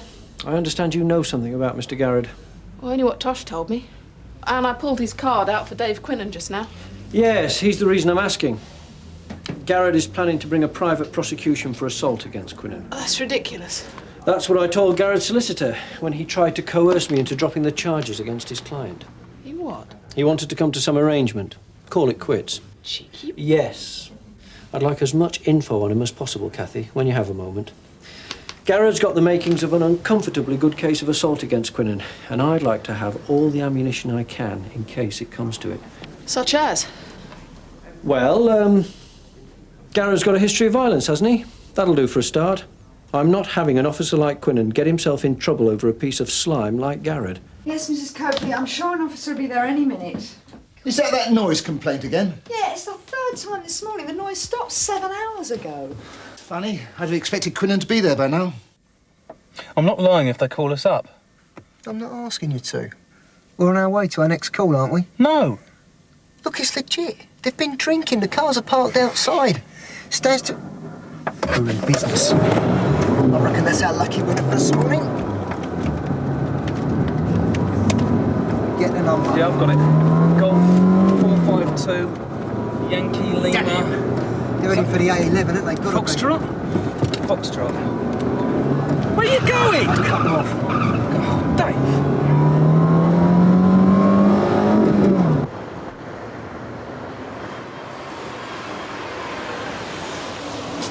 Lost him. Good. Let's get on with what we're supposed to be doing, shall we?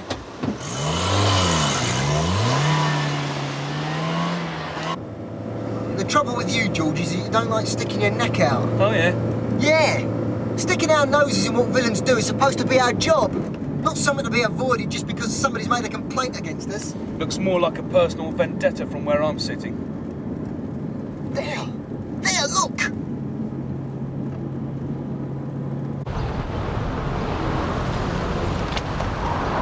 What are you doing now?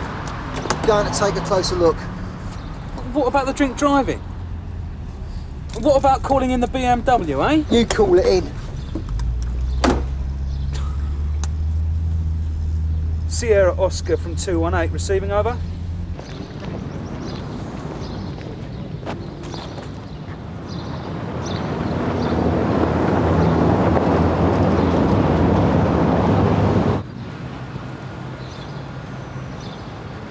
Well, Sherlock, we've lost him. Yeah, I know. It's probably just as well. The car belongs to a Stephen Owen, and it's legit. Has Owen got any form? Didn't ask, Dave. I didn't ask because any minute now Alec Peters is going to come out here and personally kick us all the way to Mrs. Copley's house. No plates. Doesn't have plates, Dave. The tractor unit that pulls it carries the plates. Yeah, I know. And the excavator doesn't carry plates because it's not a road vehicle. So what? So? How do we know who it belongs to? What if it's been nicked? It's been looked over by mates of a known criminal. Dave, what are you doing? Dave? What about Mrs. Coakley, Dave? She'll have to wait. Look, it's been resprayed. I reckon the engine number's probably been ground out and all. We're calling it in, Georgie boy. Yeah, 218, go ahead. Sergeant Peters would like to know your position, George. Here we're at the transport CAF, June. Dave's still checking over the excavator. I think Sergeant Peters would like a word with Dave, George. That block hasn't had its number ground out and I'm Frank Bruno. Are you receiving, George? Oi! Sierra Oscar from 340. What exactly are you doing at this transport CAF, Quinnen? It's got no markings. It's got no engine number that I can find. And it's being inspected by associates of a known criminal, Garrett. What were you doing following them, Quinnen? When you got a Just moment, looking Alex. for a drink drive, that's all. The serial number on this excavator is just a screw-on plate. Well, that's a piece of cake, isn't it? Hold on a minute, Quinnen. Yes, sir?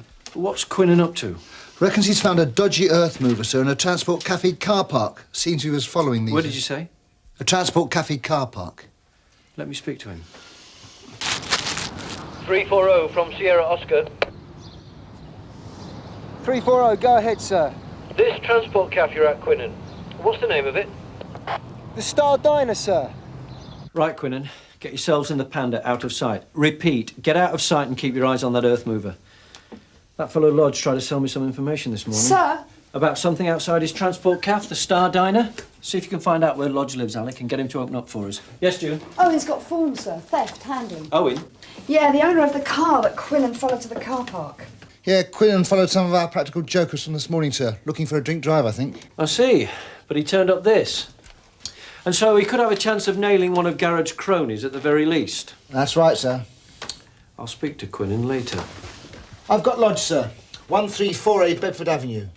Minor traffic and a fare dodging in 1987. I think I'll deal with our friendly cafe owner personally.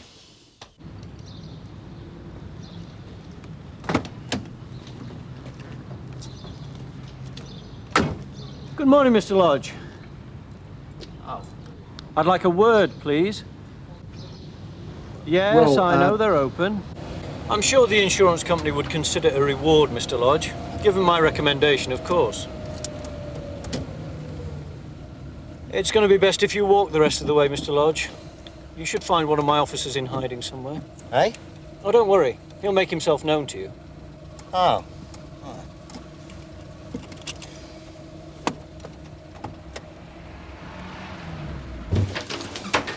No plant machinery reported stolen at all this weekend, let alone something with the serial number Dave Quinnen gave us. We can't link that number to an owner, can we? How? DVLC don't keep details of excavators. If it can't be driven on a road, then it doesn't have a number plate. And if it doesn't have a number plate... It's not on the DVLC computer. Yeah, it's crazy. Our only hope is that someone notices it's been nicked from the site. On a Sunday? Sierra Oscar from 340. Yeah, go ahead, Dave. So what right do we have to stop someone driving this thing off then, June? We're working on it, Dave.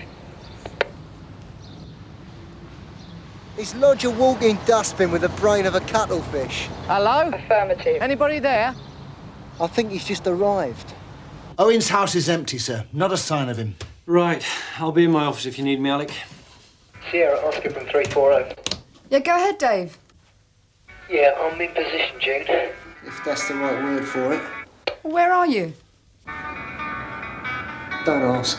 Here, I found a few more. Come on, pull your finger out. Don't push your luck, chum.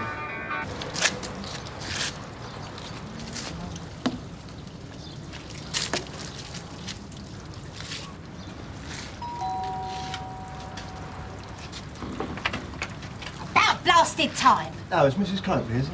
Yes. Yeah, can I come in for a moment, please? No, I don't want you in here. I want you over there. That's where the noise comes from. 3 times in the past 6 weeks at God knows what hour of the night.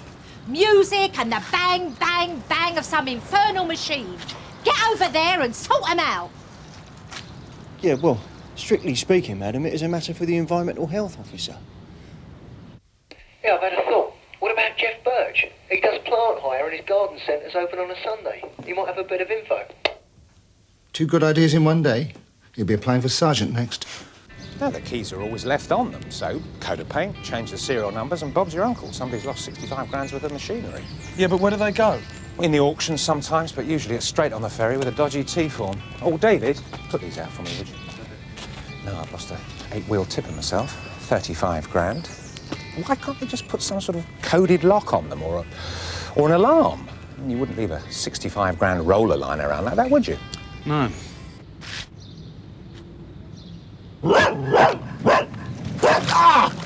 Well, thanks, Mr. Birch. You've been very helpful. That's all right. Ah, cheerio. Yeah, see ya. Oh! How big did you say it was? I didn't, but it's massive. More than 10 foot 6 wide? Yeah, I should say so. Well, then it's a notifiable load, isn't it? You have to inform your traffic boys where you're moving it from, too, don't you? And the ferry company. Happy hunting. Thanks. Sierra Oscar from 218, receiving. Over. Yeah, that's what the racket was. A compressor. Yeah. Spraying paint, most likely. 2 o'clock in the morning, you said. Do you know whose yard it is? Yeah, some flash git in a BMW. Oh, yeah. So, this yard belongs to Owen. That's right, sir. And June Ackland's tracked down a ferry booking this evening at Dover for a load that size, to be pulled by a tractor unit registered to one of Owen's companies. So, he's allegedly painting something at night and he's moving a load to Dover. Yeah. Well, provided he's got the right documents... Which he will have. We can't do a thing. Yeah, well, I suppose we could, See you in court, chum. I look forward to it, Mr. Garrett. Well, we could look for its original markings. Not without blowing the observation. That's right. Someone could report it stolen. Unlikely before tomorrow. Sarge? Yeah. Oh.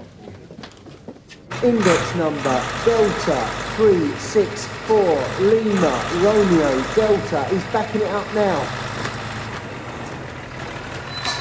That's the unit booked on the ferry. Can we get a sock over there now? I'll try. Check his documents, Dave. Hold him for anything you can. Wait, mate. Yeah? Scannell Police. Would you mind showing me the documentation for this vehicle and its load, please? What do you want to see it for? I have reason to believe it may be stolen property. Rubbish. Get 1 unit over there to watch the load and 1 to bring Quinnen in with this driver. Right. 340 from Sierra Oscar. On what charge, sir? 340, go ahead. Sir? Well? I'm arresting you on suspicion of handling stolen property. You're not On what evidence? But anything you do say may be given in evidence. What evidence? Take it easy. The engine number on this vehicle is missing.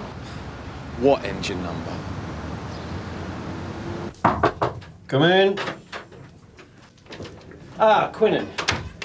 And when I told you this morning that I give you my full support against any allegations Phil Garrett might be making, I don't recall suggesting you go and hang around outside his house like a spiteful child. Is my memory correct? With all due respect, sir, I felt there was a... Yes or no, Quinnen? Yes, sir. Sorry, sir. Now that's that sorted. Now, rightly or wrongly, that was a good piece of work today, Quinnen. And if I had my way, sticking your neck out would be written into the Met's Code of Conduct. Well, thank you, sir. Let's see what this driver has to tell us now, shall we? Well, thanks for letting me stay on, sir. You're the investigating officer, Quinnen, and that's why you stay on. Yeah, well, I appreciate it, sir. Thanks. So, Hollis has had a bright idea for once in his life. Now, this Copley woman lives next door to Owen's yard, so she must have been upstairs in her bedroom that time of night. Perhaps she saw something. Well, surely Hollis would have asked her that already. Now, where is he? 2:05, he'd have gone by now. Well, what about Datter and Loxton? Well, thank you, Quinnen. We'll get them to pay Mrs. Copley another visit. That excavator's no more bent than I am. Well, let's hope so. For the sake of your liberty, Mr. Evangelisti. What about the engine number? I've told you. I didn't even know they had one. I mean, do they? Do you know? See, I haven't a clue what they was doing in No, there. you can't. But there was all manner of comings and goings. Heaven knows what sort Yeah, of all dangerous right, look, things did they you mu- see any vehicles entering the yard before you went to bed, Mrs. Copley? No, not at bedtime, but a big digger went in at tea time. I remember that because, you All see, I right, had was to go there any move my- name on it? Oh, yes. My name, or my initials, Pamela Gwyneth. PGC. Phil Garrard Construction. What? He's only had it away with one of his mates' machines, hasn't he? Can the Socco confirm this? Well, it's got as far as a P and what could be a G. But it has to be, doesn't it? And the witness is 100% certain, too, that her initials. So, Mr. Evangelisti, in the absence of a bill of sale, we shall be charging you with being an accessory to the theft of this machine from Phil Garrard Construction. What have you got to say for yourself now? Look, I've done nothing. I'm just a driver for Steve Owen. So why go down for him then? I'm not. I'm afraid you are. Look, how about if I tell you the truth? It would certainly put you in a much better position. Okay. So, who stole this machine from Phil Garrard Construction? Something funny? That's the point. It's not from, it's for. Eh? Owen nicked it for Phil Garrard, didn't he? Double bubble. The cash from flogging it and the insurance money to boot.